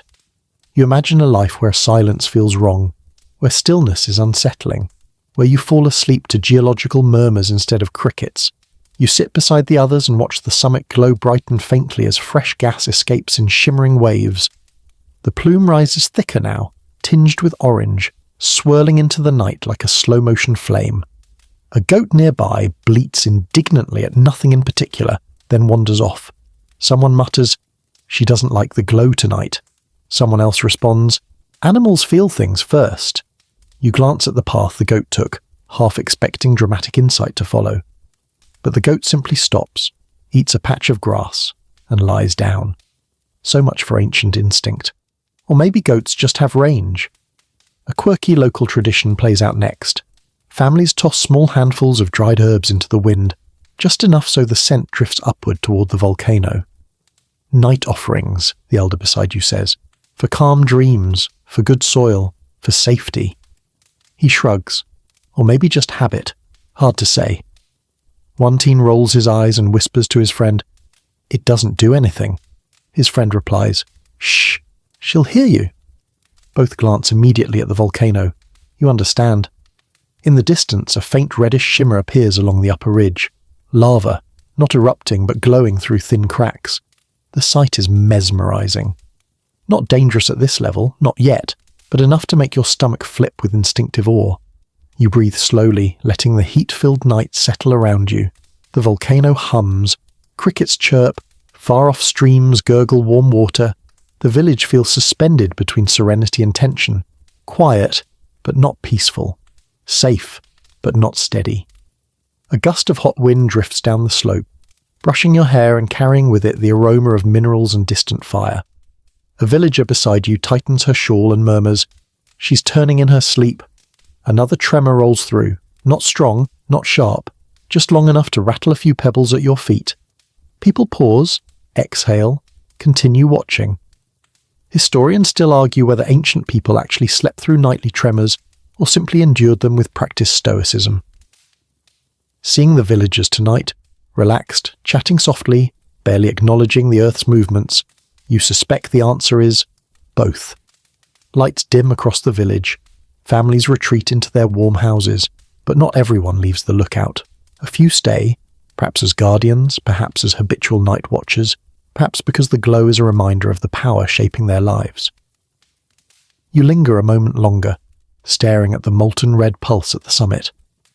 The volcano is quiet, not calm, never calm, but quiet in its own smouldering way. You feel the warmth on your face. You hear the low humming beneath your feet. You see the sky illuminated with fiery breath. Night beside a volcano isn't just night. It's a promise, a warning, a strangely beautiful lullaby composed by stone and fire. And as you finally head back toward your sleeping mat, you realize you're no longer watching the volcano. You're listening to it. You wake before sunrise to a sound you can't immediately place. Not rumbling, not hissing, not the crackling sleep talk of the volcano. It's restless shuffling, low, uneven, nervous. When you sit up and peer outside, you see the source. The animals are already awake. Chickens pacing in jittery oval patterns, dogs whining under their breath, goats staring at the mountain with the kind of intensity usually reserved for tax audits. It's unsettling because it's deliberate. Animals here don't waste energy. If they're up early, something's off. A villager steps past your doorway carrying a lantern. She rolls her eyes affectionately. "They started acting like this an hour ago," she says. "Honestly, if they're this dramatic over nothing again, I might start eating chicken for breakfast." As if offended, a chicken lets out a single judgmental cluck. You follow her outside, noticing just how still the morning is. No volcanic sighs, no warm breeze, no popping gas bubbles, just silence. And animals behaving like they know the plot twist before you do. A historical fact emerges in your mind. Across the world, accounts exist of animals reacting to volcanic unrest long before humans detect anything. Dogs whining, birds fleeing, livestock refusing to go near certain slopes. Scientists today think they may sense unusual gases or subtle ground shifts. But ancient communities didn't need seismographs. They watched their animals. You watch now. A dog darts toward the edge of the village, stops suddenly, then returns, pacing in a tight circle like it's trying to scratch anxiety out of the dirt. A goat stomps its foot repeatedly, staring at the volcano as if demanding it explain itself. A flock of birds bursts from the trees all at once, wings slicing the air in frantic synchronization. You whisper, "Is this normal?" A man next to you shrugs, but not convincingly. Animals always know something. The real question is whether that something is tiny or terrible. Excellent. Perfectly comforting. You follow a group of villagers heading toward the central path. They speak in hushed tones, not panicked, just cautious. The air feels heavier today, like the atmosphere is considering its options. One woman taps the ground with her heel. "Feels tight," she mutters. "Too tight." Another nods. Pressure's shifting. You bend down and touch the soil. It's warm, but that's normal.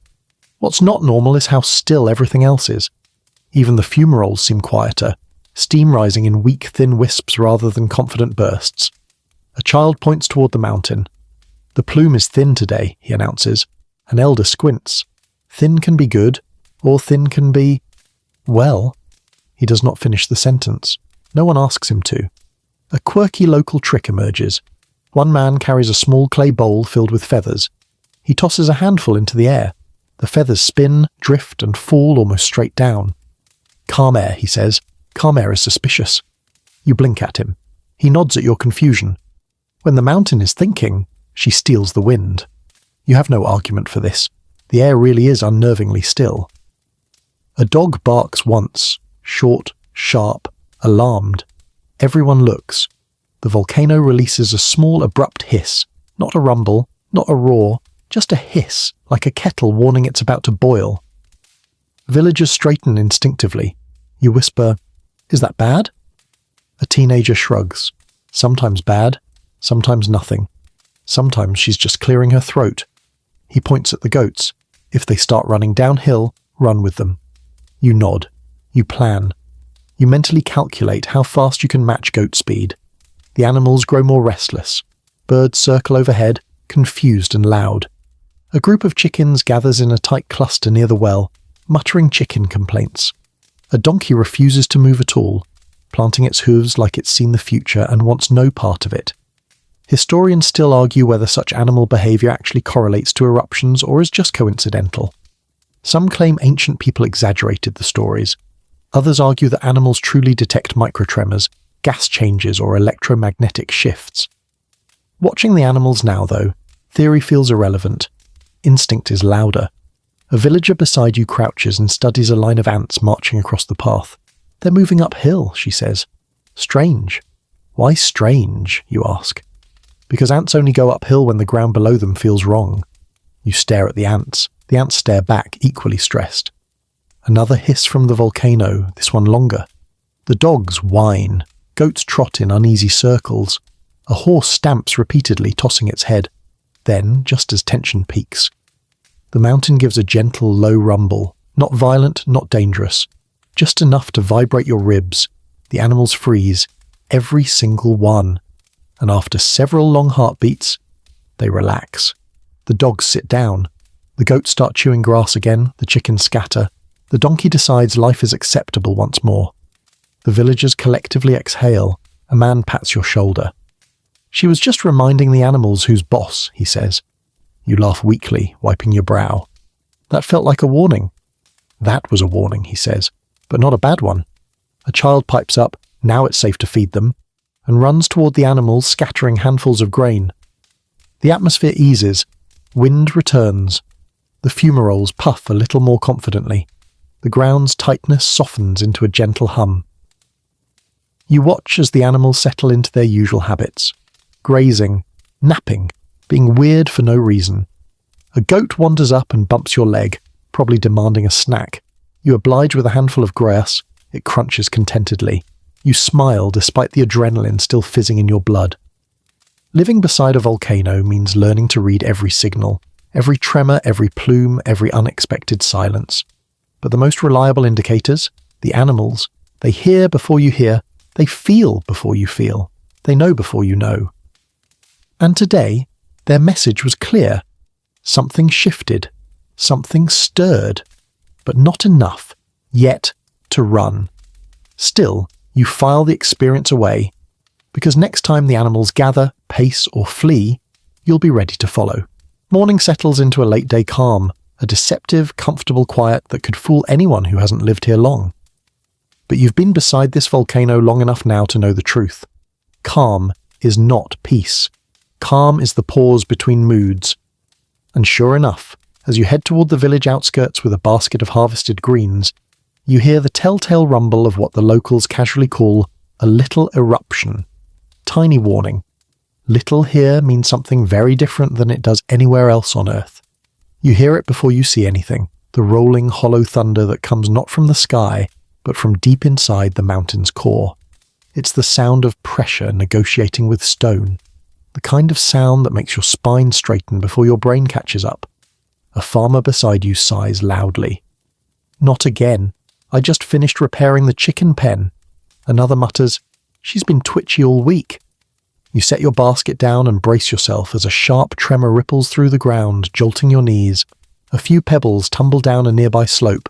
Chickens explode into frantic flapping. A goat screams with the dramatic flair of someone who absolutely believes the world is ending. Then, boom. A small explosion bursts from the volcano's upper side. Not the summit, one of the lateral vents that villagers treat like an annoying cousin.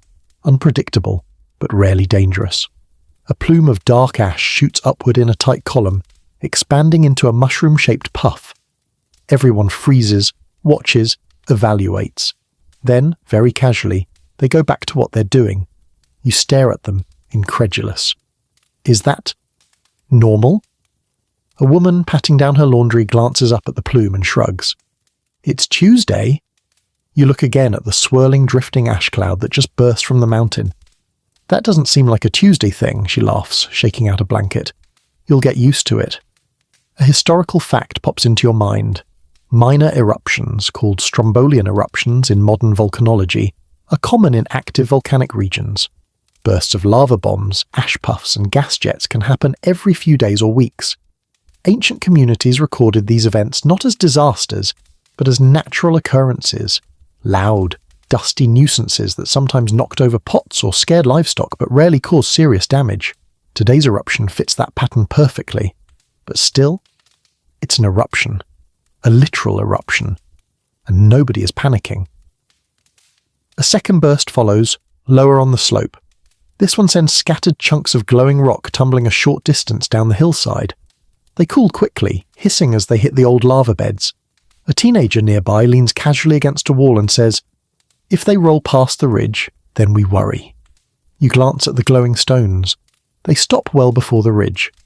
"Good," he says. "Boring eruption." You cannot believe you're hearing the phrase boring, eruption. Ash begins to drift downward from the newest plume, light, powdery, grey. Not the slick, heavy ash that collapses roofs, not the choking stuff that burns your eyes, just a sprinkling, an atmospheric seasoning. People pull cloths over their mouths, squinting but otherwise unfazed. A villager nudges you. Best to close your eyes when the gust comes. You barely have time to ask what gust, before the wind shifts and a gentle wave of ash sprinkles across the entire village like someone shaking powdered sugar over a cake. You cough, you blink, you become one with the ash. Everyone else barely notices.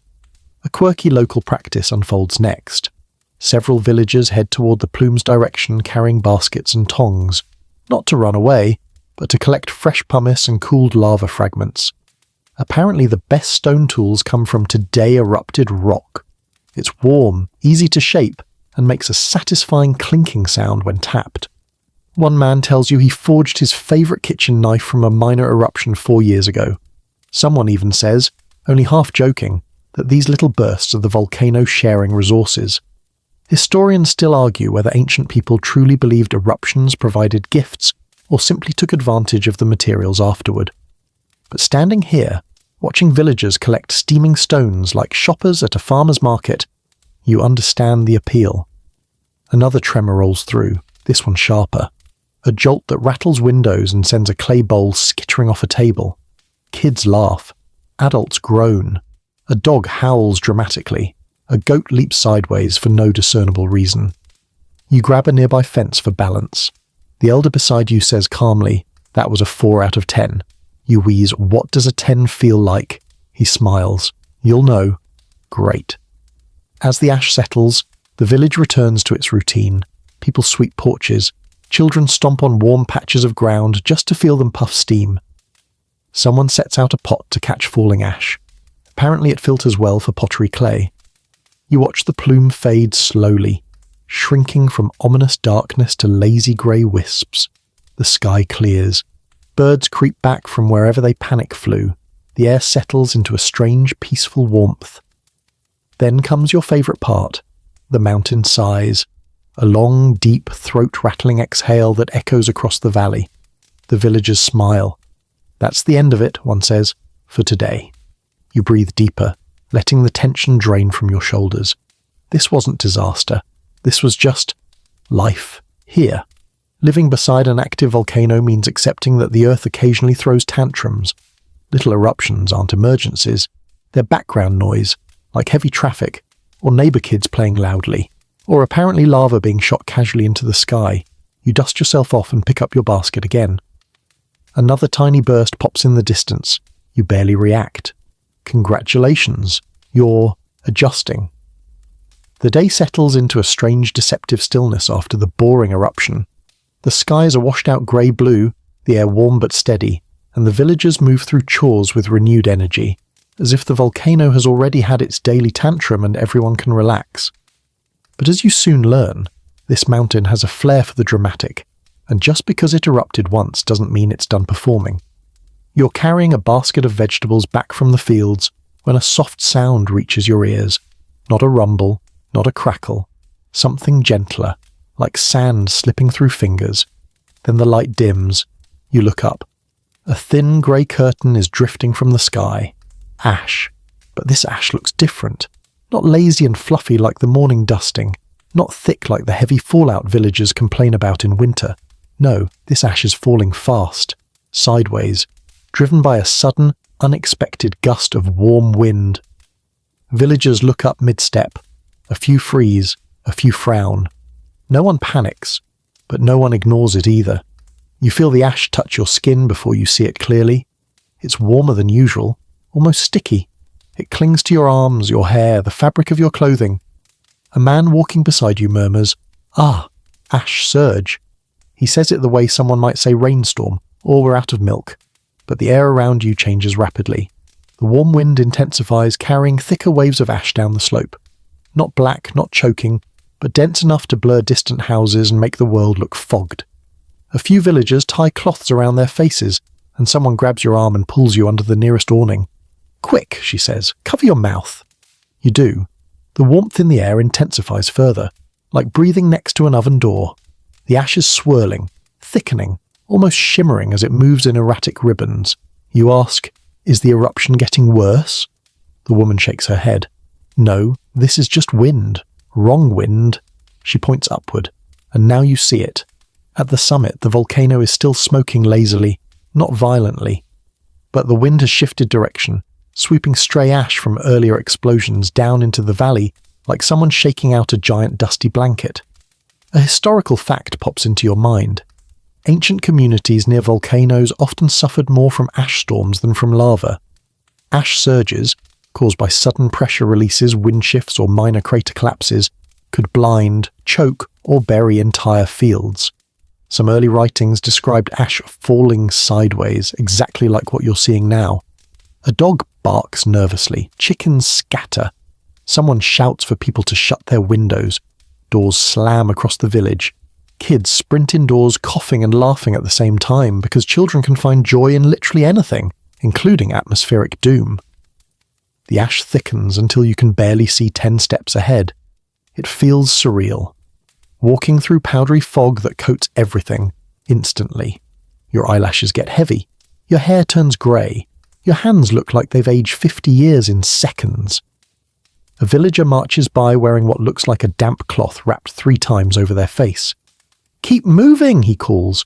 "Don't stand still, it settles on you faster." Great. You've become a statue magnet for volcanic dandruff. Another gust blows through the street, pushing ash sideways so fiercely it stings your skin like abrasive snow. You duck your head, holding your cloth tighter. People begin moving with purpose, not running, but fast walking toward the stone shelters built into the lower slope. These aren't homes. They're ash-safe structures with thick roofs, angled walls, and reinforced beams specifically designed for moments like this. You follow the crowd. A teenager jogs ahead of you, shouting, "Not dangerous, just annoying, but get inside anyway." You appreciate the honesty. Inside the shelter, the air is cooler and clearer. Villagers shake ash off themselves like wet dogs. Someone hands you a damp cloth to wipe your face. You gratefully accept, revealing your own skin beneath a grey film so fine you could probably use it for pottery. A child stares at you and gasps. "You look like a ghost." You reply, "So do you." The kid shrugs. "Cool." The rumbling isn't heavy now, just small pulses, as if the mountain is clearing its throat after a long speech. But the ash keeps pouring down, swirling in increasingly chaotic patterns outside. From the shelter doorway you can see rooftops blur into vague shapes. The village looks smudged. One elder squints at the sky. "This surge won't last long," he says confidently. "Maybe an hour, maybe 2. Another elder mutters, "Last time you said that it lasted 6. They glare at each other. No consensus emerges. Historians would be proud. People have been debating volcanic timing since the dawn of humanity. Historians still argue whether ancient calendars had special symbols for ashfall periods, but based on how seriously the villagers treat these events, you're guessing yes. Someone passes around cups of mineral water as everyone settles into a waiting rhythm. Kids play little ash drawing games on the floor. Adults discuss crop plans and whose goats escaped this week. A few people sit in meditative silence, accustomed to waiting out the mountain's moods. Then suddenly the lighting changes. The ash cloud thins. A breeze arrives. Cool, refreshing, miraculous. People stand, peer outside, nod. The surge is passing. When you walk out, the village looks like someone dipped it into a monochrome painting. Roofs are coated thickly. Every path is buried under fresh powder. The air still shimmers with tiny drifting flakes, but the storm has eased. A villager beside you lifts a large scoop of ash and tosses it experimentally. "Good texture," he says. Perfect for mortar. Another adds, also good for fertilizer next season. You blink, still shaking powder from your eyebrows. We almost choked. And you're critiquing ash quality? Yes, they say in unison, matter of fact. Life here never stops repurposing disaster. You walk the newly blanketed paths back toward your home. With each step, your feet sink satisfyingly into the powder. The volcano looms above, its plume calm again, as if it weren't responsible for the mess below. Today, you didn't just witness an ash surge, you survived it, interpreted it, and even understood it a little. You got caught in its grey breath. But you walked out on the other side. The ash surge has passed, but its memory lingers across the village like a soft grey blanket.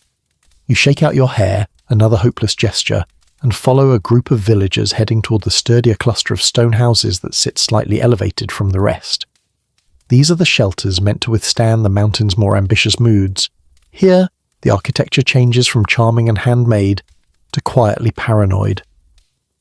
The houses stand squat and thick, built from dark basalt blocks fitted together so tightly you couldn't slip a blade between them. The roof slopes steeply, angled not for rain, but to prevent ash from piling up until the whole thing folds like an overburdened sandwich.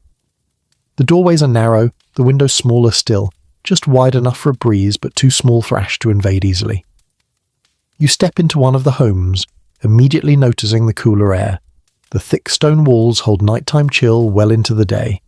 Lamps burn with small, careful flames, and every sound, footsteps, whispers, the faint hiss of outside wind, echoes softly, contained and strangely soothing. A villager taps the wall beside you. "You'll want to shelter here tonight," she says. "We never trust a midday surge. Sometimes it means she's warming up." She doesn't specify whether warming up means harmless gas adjustments or earth-destroying lava theatrics, and you decide not to ask. You run your hand along the cool stone. It's smooth in places and rough in others, built from old lava flow rock that villagers chiseled and stacked over generations. Many of the older houses are layered, one foundation built on top of another, the previous home swallowed by time or ash, and rebuilt again. A historical fact surfaces. In many volcanic regions, building with basalt and hardened lava wasn't just practical, it was symbolic. People believed structures made from the mountain's own body could withstand its anger better. Whether that idea held scientific weight or was cultural tradition, historians still argue. But standing here, surrounded by thick stone forged from ancient fire, you can see the emotional logic. You take a seat on a low bench beside the main hearth. The room is dim, lantern light flickering against grey walls. Children are curled on mats, playing a quiet finger game. An older couple sits by the door, weaving baskets and keeping a comfortable eye on the cracking evening outside. A faint tremor passes, soft, almost pleasant. The cups on the shelf rattle. The couple doesn't even look up. "What makes these houses safer?" you ask the woman weaving. She taps her needle lightly against the wall. "Stone absorbs shock better. Timber shakes, clay cracks, but stone understands." You tilt your head.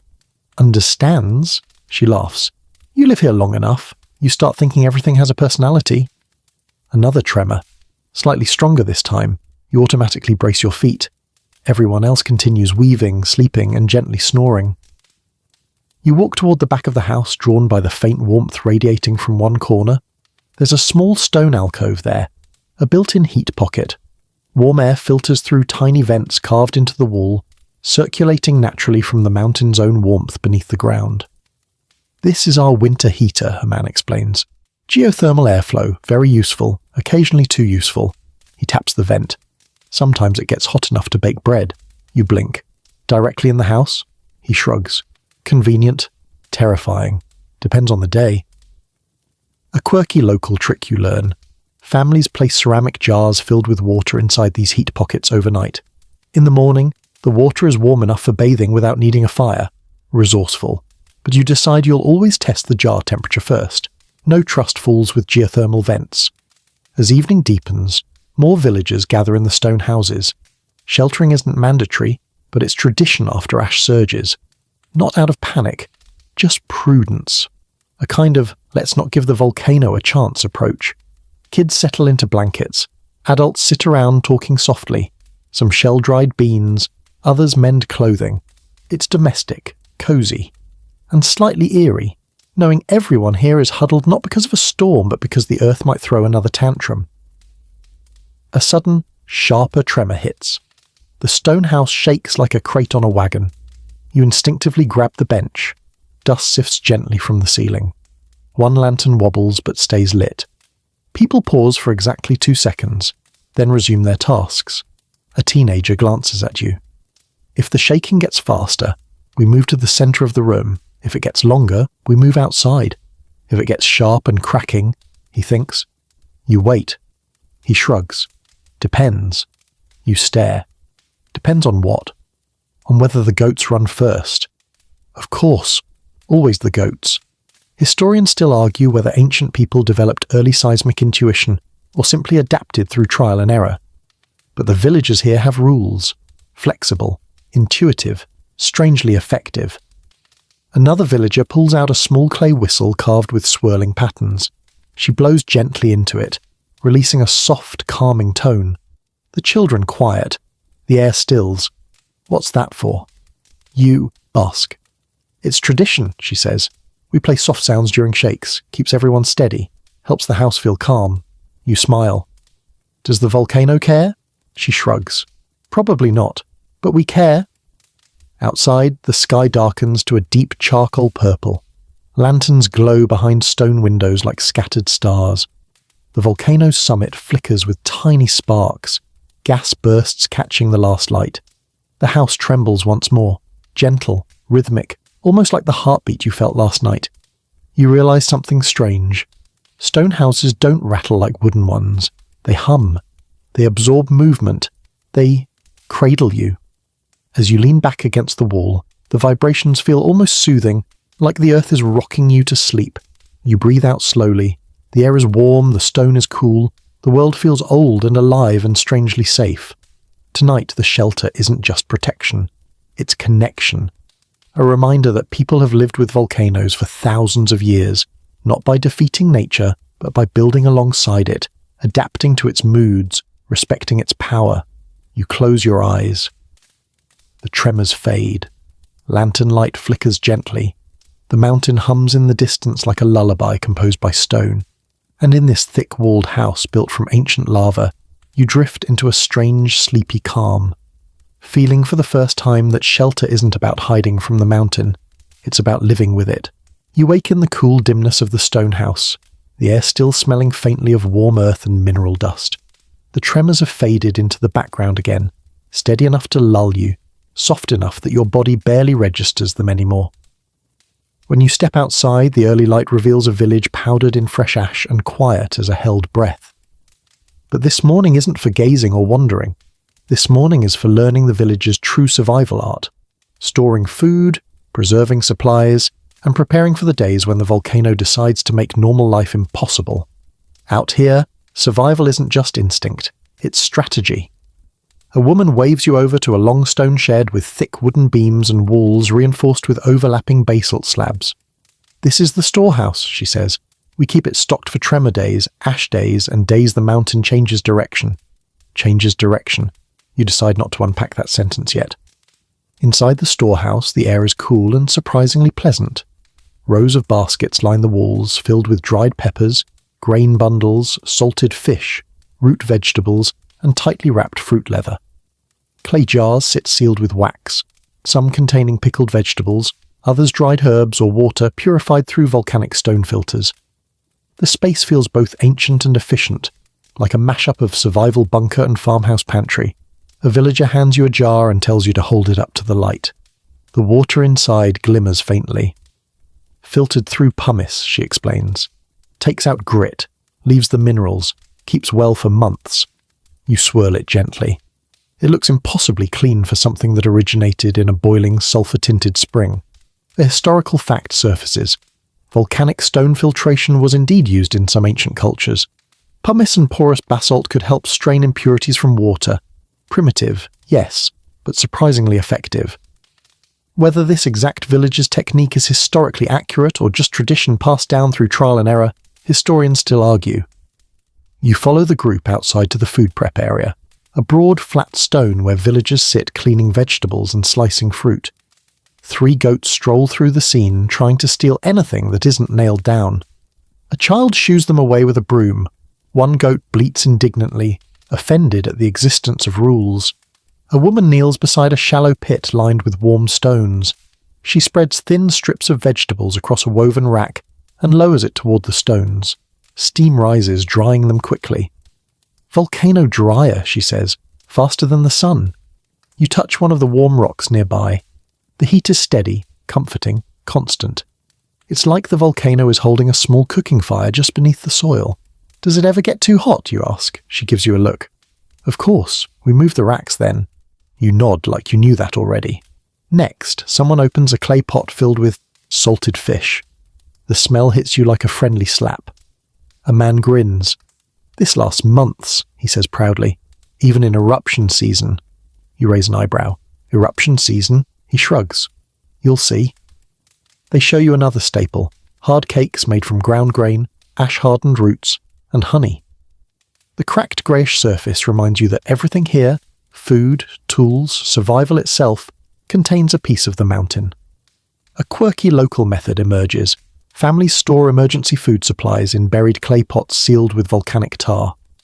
You watch as a villager digs up one such pot, cracks the seal, and reveals perfectly preserved kernels of grain. "It's safe down there," she says. "Cool, dry, away from ash." You nod, impressed. "And if the ground opens up," she adds casually, "the pot drops lower and stays cool." You decide not to visualize that. Another villager shows you how they mark each pot with a carved symbol, representing its contents and date. Tiny pictographs etched with obsidian knives. Some are incredibly old. One pot has a symbol so worn it looks like a smudge, and the owner chuckles when you ask what it means. "Probably beans," he says, "or berries, or dirt. We'll find out." You move on to another survival trick, wind watching. A man gestures for you to stand with him on a rise overlooking the fields. He squints at the horizon where the morning breeze shifts ash in thin curls. "That's good wind," he says, "carries ash away from the valley." "What's bad wind?" you ask. He points in another direction. "That way, toward the village." You wait. He doesn't elaborate. People here have a sixth sense for airflow. They know exactly when to cover pots, when to haul things indoors, when to halt outdoor cooking, and when to tie cloth around their mouths. They don't consult charts, they consult their noses. A gust sweeps through, and villagers simultaneously glance upward, like choreography. "Smell that?" a woman asks. You sniff. "Sulphur?" She shakes her head. "Wet sulphur means steam vents shifting, means maybe rain, and rain plus ash is trouble." Historians still argue whether these environmental sensing skills were learned or instinctive. Some written accounts describe villagers predicting weather and eruptions with eerie accuracy. Others say hindsight makes such claims romanticized. Watching these people read the air like a book, you lean toward believing it. The final lesson today is escape routes. A young man leads you up a steep path carved into the hillside. It zigzags between boulders, through narrow gulches and across old lava beds. "This is Trail 1, he says, "fast but tiring." He gestures toward a less visible path hidden by ferns. "Trail 2, slow but safer." "And Trail 3, you ask? He grins. "Trail 3 is a lie. No one actually uses it." You take note of every turn, every marker, a painted rock, a carved tree, a cluster of stacked stones. In a real crisis, you won't have time to hesitate. When you finally return to the village, the sun is dipping low, and the volcano's peak is painted in orange glow. People are finishing their preparations, storing food, sealing jars, reinforcing doors. Life here is a constant readiness. Never paranoia, never fear, just an understanding that nature doesn't give you warnings you can ignore. You set your basket down, feeling strangely proud. You've learned their tricks, you've learned their rhythms, you've learned their ways of surviving what many would consider unsurvivable. And tonight, as the earth hums beneath you, you realize. Living beside a volcano isn't just reacting to danger, it's preparing for it, quietly, skillfully, every single day. Evening drifts in slowly, carrying with it a heavy, expectant quiet. You step outside after storing the last sealed jar in the cool stone shed, and something in the air feels different. Not dangerous exactly, just charged, like the world is inhaling and hasn't decided whether to exhale gently or blow out the candles on civilization. You look up. The sky's turning red. Not sunset red. Not pretty Instagram red. A deeper, thicker, eerie red. Like someone spilled molten paint across the clouds. The colour bleeds outward in great streaks, catching the drifting ash until the whole atmosphere glows like the inside of a furnace. You whisper, is that normal? A villager beside you smirks. Normalish. You blink. Normalish? He shrugs. We see it every few months. Means she's warming the sky. She, of course, being the volcano. You watch as the plume rising from the mountain reflects the crimson light, creating a halo so bright it illuminates the entire slope. Shadows stretch long and sharp across the ash-covered ground. The air thickens with that metallic sulphur tang again, stronger this time as if the mountain's exhale has intensified. A dog begins barking toward the summit. Not panicked, just uneasy. The bark turns into a low whine. Villagers gather in small clusters along the footpaths, faces lifted toward the glowing sky. The collective mood is reverent, nervous, quiet. Like everyone instinctively knows, tonight requires listening rather than talking. You overhear someone say, "She's stirring deeper tonight." Another replies, "She does this before seasons change." A third mutters, "Or before something else." That something else hangs heavily in the air. A historical fact nudges at your memory.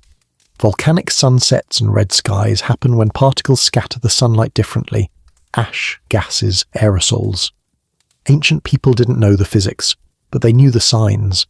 Red skies often preceded major shifts, storms, eruptions, or periods of intense volcanic activity. Scholars still argue whether these atmospheric changes reliably predicted eruptions, or whether people simply connected dramatic skies to dramatic events. Tonight, the sky definitely feels like it's announcing something. A sudden gust of hot wind sweeps down the slope, catching your clothes, ruffling your hair, and sending a swirl of ash dancing around your feet.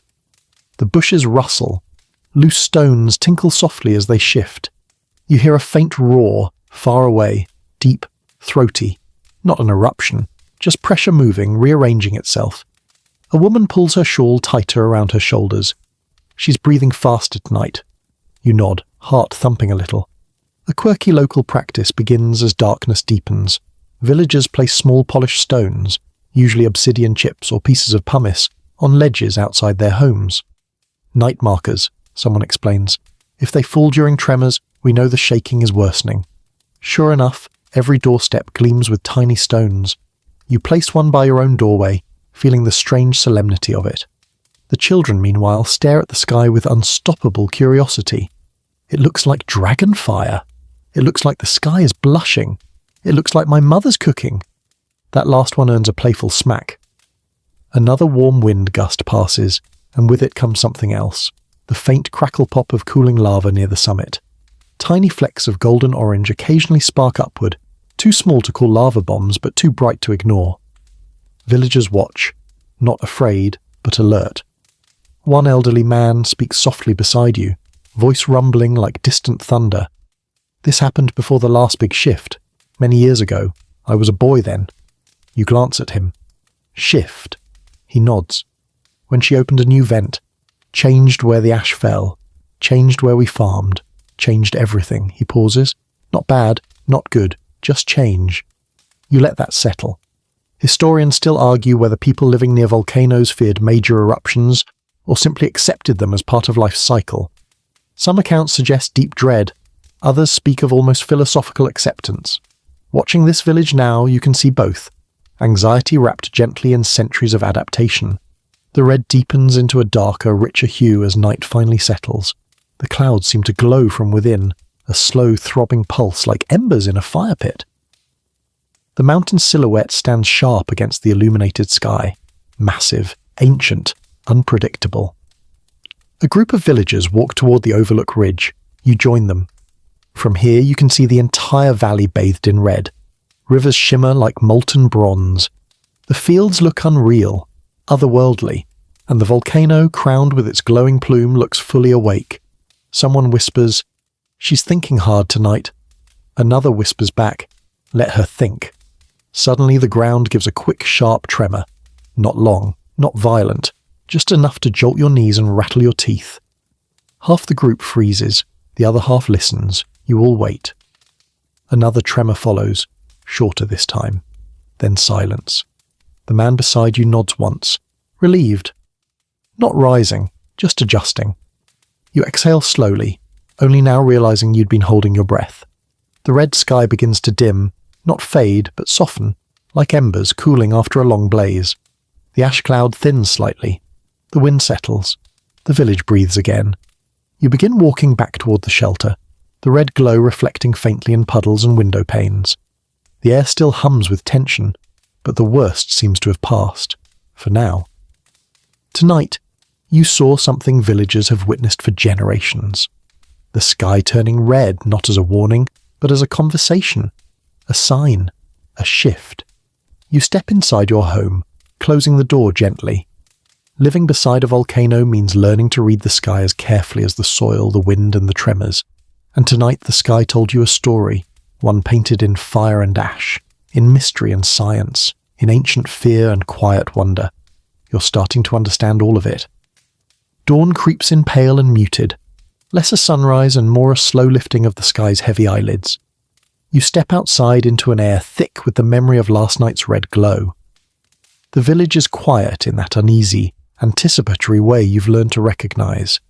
People moving slowly, speaking softly, listening more than talking. Because today doesn't feel normal.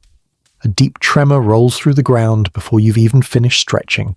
Not sharp, not violent, but long. Too long. It keeps going a few seconds past the moment your instincts say it should have ended. When it finally fades, villagers exchange glances. No panic, just knowing. Someone murmurs, "It's time." Someone else replies, "Better to leave early than late." You look around as houses come alive with motion, doors opening, baskets retrieved, cloth satchels tied around shoulders. People are packing not for a crisis, but for a journey they've rehearsed dozens of times, the long evacuation march. A woman hands you a bundle of food wrapped in palm leaves. "Walk with us," she says. "Stay in the middle if you're new. Middle is safest." There's that volcano logic again, simple, cryptic, strangely comforting. You join the flow of people moving toward the lower valley path. It's not frantic, it's not chaotic, it's organized, efficient, practiced, almost ritualistic. Every villager knows what to grab, what to leave, and which neighbor checks which house for sleeping elders or stubborn goats. You notice 3 young men trying to coax an extremely uncooperative goat out of a yard. The goat refuses. One man sighs, slings the animal over his shoulder like a hairy, shrieking sack of flour and keeps walking. You whisper to the woman beside you, "Does this happen every time?" She nods. "Every single time. Same goat." Another tremor pulses through the ground, shorter this time, but enough to shake loose ash from nearby roofs. It falls in soft grey cascades. Children tighten their scarves. Adults check the mountain's plume. The plume is thicker today, darker, rising with purpose. A historical fact surfaces. In the lead-up to major eruptions, communities often relied on visual cues. Plume shape, ash colour, gas smell. Some cues were reliable, some weren't.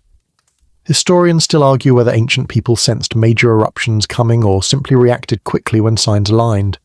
But here, these villagers respond before danger peaks. They trust their patterns. You follow the procession down the winding slope, your footsteps crunching through ash-softened soil.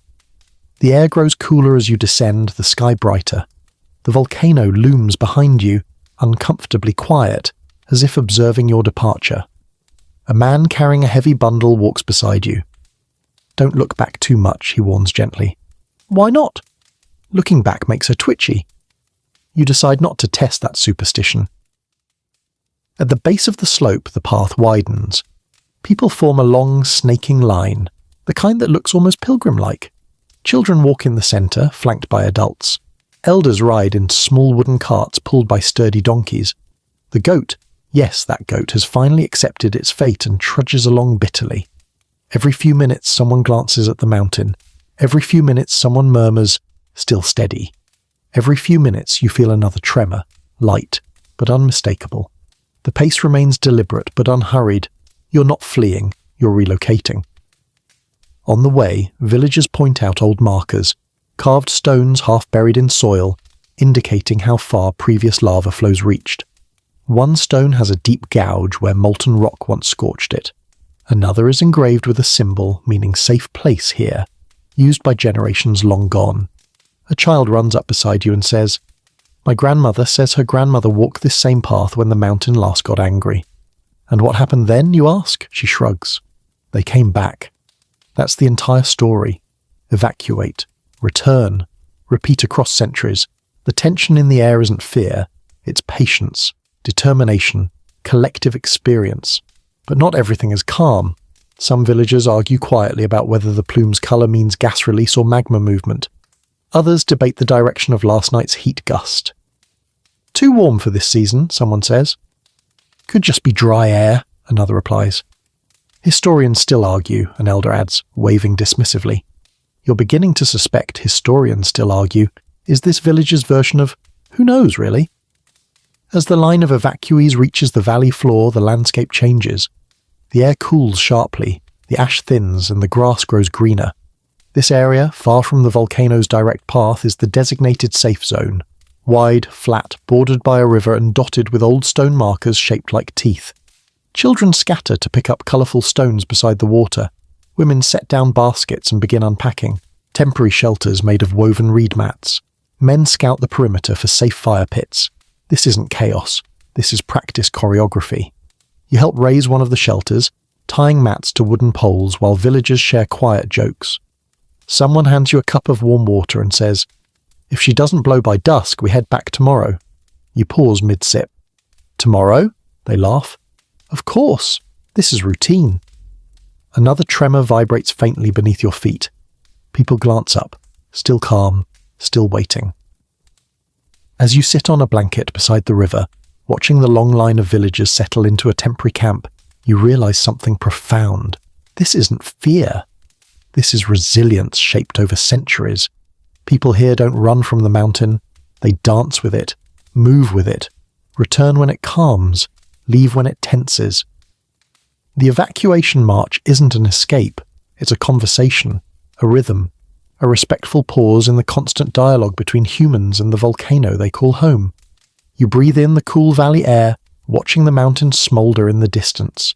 Today, you walked in the footsteps of generations, not fleeing disaster, but honouring preparedness. And soon, when the villagers decide it's safe, you'll walk back the same way, toward whatever the mountain chooses next. The valley floor is quiet, almost too quiet, as the sun climbs toward its highest point. Villagers settle into their temporary shelters with practiced efficiency, though everyone keeps one eye fixed on the volcano. The plume rising from its summit has thickened again, dark, roiling, swelling as if something inside is pacing back and forth, deciding how dramatic it wants to be today. You sit with a cup of warm water, watching the mountain loom beyond the gently swaying grass. The air down here is cooler, cleaner, steady, safe, or as safe as you can be when your entire life depends on interpreting the moods of a giant molten beast. Then you hear it, a low, bass-heavy growl, not a tremor, not a hiss, a noise with weight. Villagers immediately fall silent. People don't panic, they don't bolt upright, they simply listen. Every face tilts toward the mountain. Children stop mid-play. A goat freezes mid-chew, staring at the volcano like it owes him money. The rumble deepens, long, continuous, resonating through your ribs like a far-off drum being struck again and again. A woman beside you mutters, "That's deep movement." Another adds, "She's opening something." An elder whispers, "Stay low." You sink onto your haunches without thinking. The plume suddenly swells upward, turning a darker shade, dense charcoal swirling with streaks of red. Ash begins to billow outward from the summit. The mountain is no longer just grumbling. It's shifting, preparing. A historical fact you recall, a chilling one, is that major eruptions often begin not with explosion, but with silence and deep internal rumbling. Communities described it as the mountain inhaling, and here that metaphor feels terrifyingly literal. The ground gives a hard jolt, then another, then a third, bigger, sharper, causing clay cups to rattle inside shelters. Villagers rise, not to run, but to gather in tight clusters ready to follow their evacuation captain. A man climbs onto a boulder and raises his hand. "Stay calm," he says. "She's breathing hard, but she hasn't cracked yet." You squint at the summit. A glowing line appears near the upper ridge, thin at first like a molten seam, then another and another. They glow brighter, brighter, until the ridge looks like it's been stitched with fire. Someone whispers, "Oh, she's splitting." Your heart speeds up. Then, with the sudden violence of a snapped rope, the new vent bursts open. A tower of fire shoots upward, so bright you flinch. A roaring blast follows, deafening and primal, shaking the valley floor beneath you. The sound doesn't just reach your ears, it hits your whole body, vibrating through your bones. Ash explodes outward in a massive rolling cloud. Lava arcs through the air in glowing fragments. The summit spews molten rock like a furious fountain. Villagers crouch, but do not scream. They brace, they breathe, they wait. The eruption grows louder, louder still, like the mountain, is emptying its entire molten soul into the sky. A teenager shouts over the thunder, "This is it, the big one!" His mother smacks his arm. "Don't say that," he yells back. "But it is!" And he's right. This isn't a small puff, or a harmless sneeze, or even a tantrum. This is the volcano rewriting the land. A massive shockwave ripples outward. Dust kicks up, birds flee in black clouds. The river sloshes against its banks. The entire valley seems to bow under the force of the blast. A quirky local belief comes to mind, one you overheard days ago. When she changes the land, she changes our paths too. At the time, you thought it poetic. Now you realize it's literal. The plume expands at terrifying speed, rising like a boiling storm cloud. Lightning crackles inside the ash, illuminating its monstrous form in flickering flashes. Volcanic lightning. Beautiful, apocalyptic, completely real. The elder beside you squints up at the chaos. "She hasn't done lightning since I was a boy." A second explosion bursts from the new vent, sending a column of ash and fire sideways across the opposite slope. There's no doubt now, the volcano isn't just venting pressure. It's opening new conduits, reshaping itself. The roar becomes a continuous, earth-shaking thunder. You drop to one knee to stay balanced. The ground pulses beneath you like a giant heartbeat gone frantic. Villagers begin shifting backward. Still calm, still orderly, but with new urgency. Someone shouts, "Keep together." Someone else calls, "Stay low, watch the wind." People huddle protectively around children. Through the thickening ash, you see the first lava flow spill over the ridge, slow at first, then faster, carving a glowing river down the mountainside. It branches, splits, merges, illuminating the slope in bright red streaks. You hear the hiss as it hits old rock, the crackle as vegetation ignites, the sharp pops of exploding pockets of trapped air. It's mesmerizing and horrifying all at once. Historians still argue whether ancient people felt awe or terror during moments like this. But watching the villagers' faces now, lit by firelight streaked with ash, eyes wide with equal parts fear and reverence, you realize the answer is both. A final, massive blast erupts from the summit, sending a shockwave that knocks dust off every tree and rattles the stones at your feet. The eruption is fully underway. People begin the secondary retreat deeper into the valley, not running from doom, running with knowledge, with history, with generations of practiced survival. You rise, shaking ash from your shoulders, breathing through the cloth at your mouth. You look back at the volcano, at the rivers of fire, the boiling plume, the stormlit sky, and realize this is what it means to live beside a volcano, to witness its full power, to endure its fury, to survive its story, and your story isn't finished yet. The world feels strangely hollow in the immediate aftermath of the eruption, like the air itself is waiting to see what comes next. The valley is safe, but no one sleeps deeply. You drift in and out of uneasy rest beneath the woven shelter, listening to the distant roar fade into intermittent snarls. By dawn, the rumbling quiets to a deep, exhausted groan. When sunlight finally spills over the horizon, villagers rise slowly, stretching stiff limbs and brushing ash from their clothes. People gather in tight circles, speaking cautiously, assessing the sky and the wind. No one declares it safe yet, but the tension in their shoulders loosens just a little. A soft tremor rolls beneath your feet, short, weak, more aftershock than threat. A murmur of agreement passes through the crowd. She's settling, someone whispers. Spent her anger, another adds. You step out onto the valley floor, wiping grit from your eyes. The mountain dominates the skyline, its peak still smoking, its slopes marked with fresh scars where molten rock carved new paths. A red stain of cooling lava glows faintly along the ridge. Ash drifts lazily through the morning air. It's time to go home. Not immediately, no one rushes, but the villagers begin packing, folding blankets, tying up food bundles, checking on their animals. Even the famously dramatic goat seems calmer this morning, chewing grass with its usual judgmental intensity. You join the slow procession heading uphill. The climb is quiet, contemplative. The path you descended yesterday now looks different, blanketed in fine grey ash, crusted in places, flattened in others. The landscape feels younger, raw, reshaped overnight. Halfway up, a villager points toward a new ravine carved into the north slope. That wasn't there before, she says. Flow must have cut through the old ridge. Another adds, good. Maybe it'll carry runoff away from the farms next season. Only here, you think, could people see fresh volcanic destruction and immediately start making agricultural plans. A historical fact flickers across your thoughts. Ancient volcanic cultures often rebuilt directly atop old flow paths, using newly enriched soil to plant the next generation's crops. Destruction fed renewal. Historians still argue whether this was resilience, stubbornness, or necessity. Watching the villagers now, steady, calm, returning with purpose. You suspect it was all three. As you climb higher, the damage becomes clearer. A few abandoned outbuildings are half buried in ash. A stone marker near the ridge has toppled. Patches of vegetation are scorched into brittle skeletons. But the village ahead, the village stands. Some roofs sag under the weight of ash, but the thick stone houses remain intact. The wooden homes show more wear, drifts piled against walls, windows half covered. But even here, nothing feels lost, just changed. Villagers fan out immediately. Some begin sweeping ash from rooftops. Others shovel pathways through the grey drifts. Children run to check which fruit trees survived.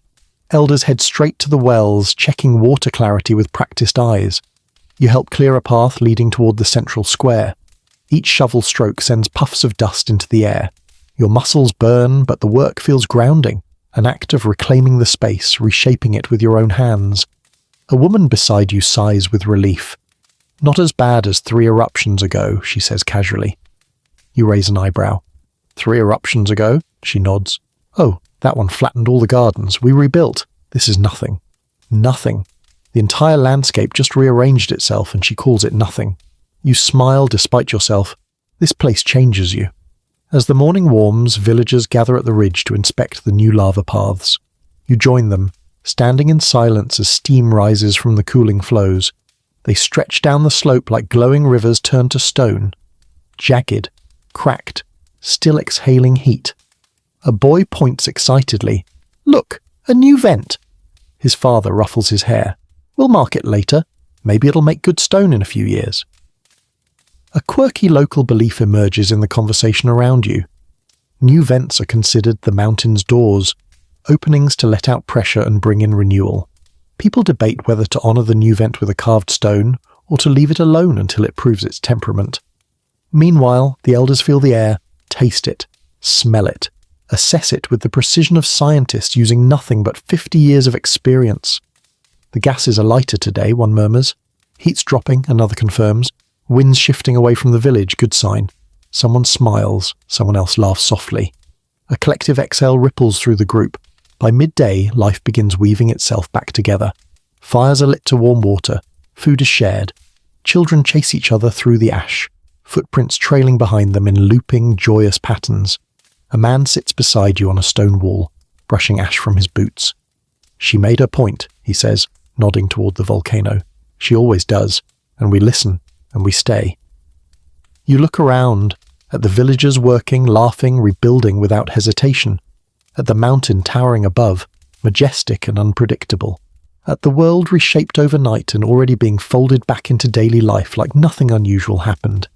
You finally understand the strange peace these people carry. Living beside a volcano isn't insanity.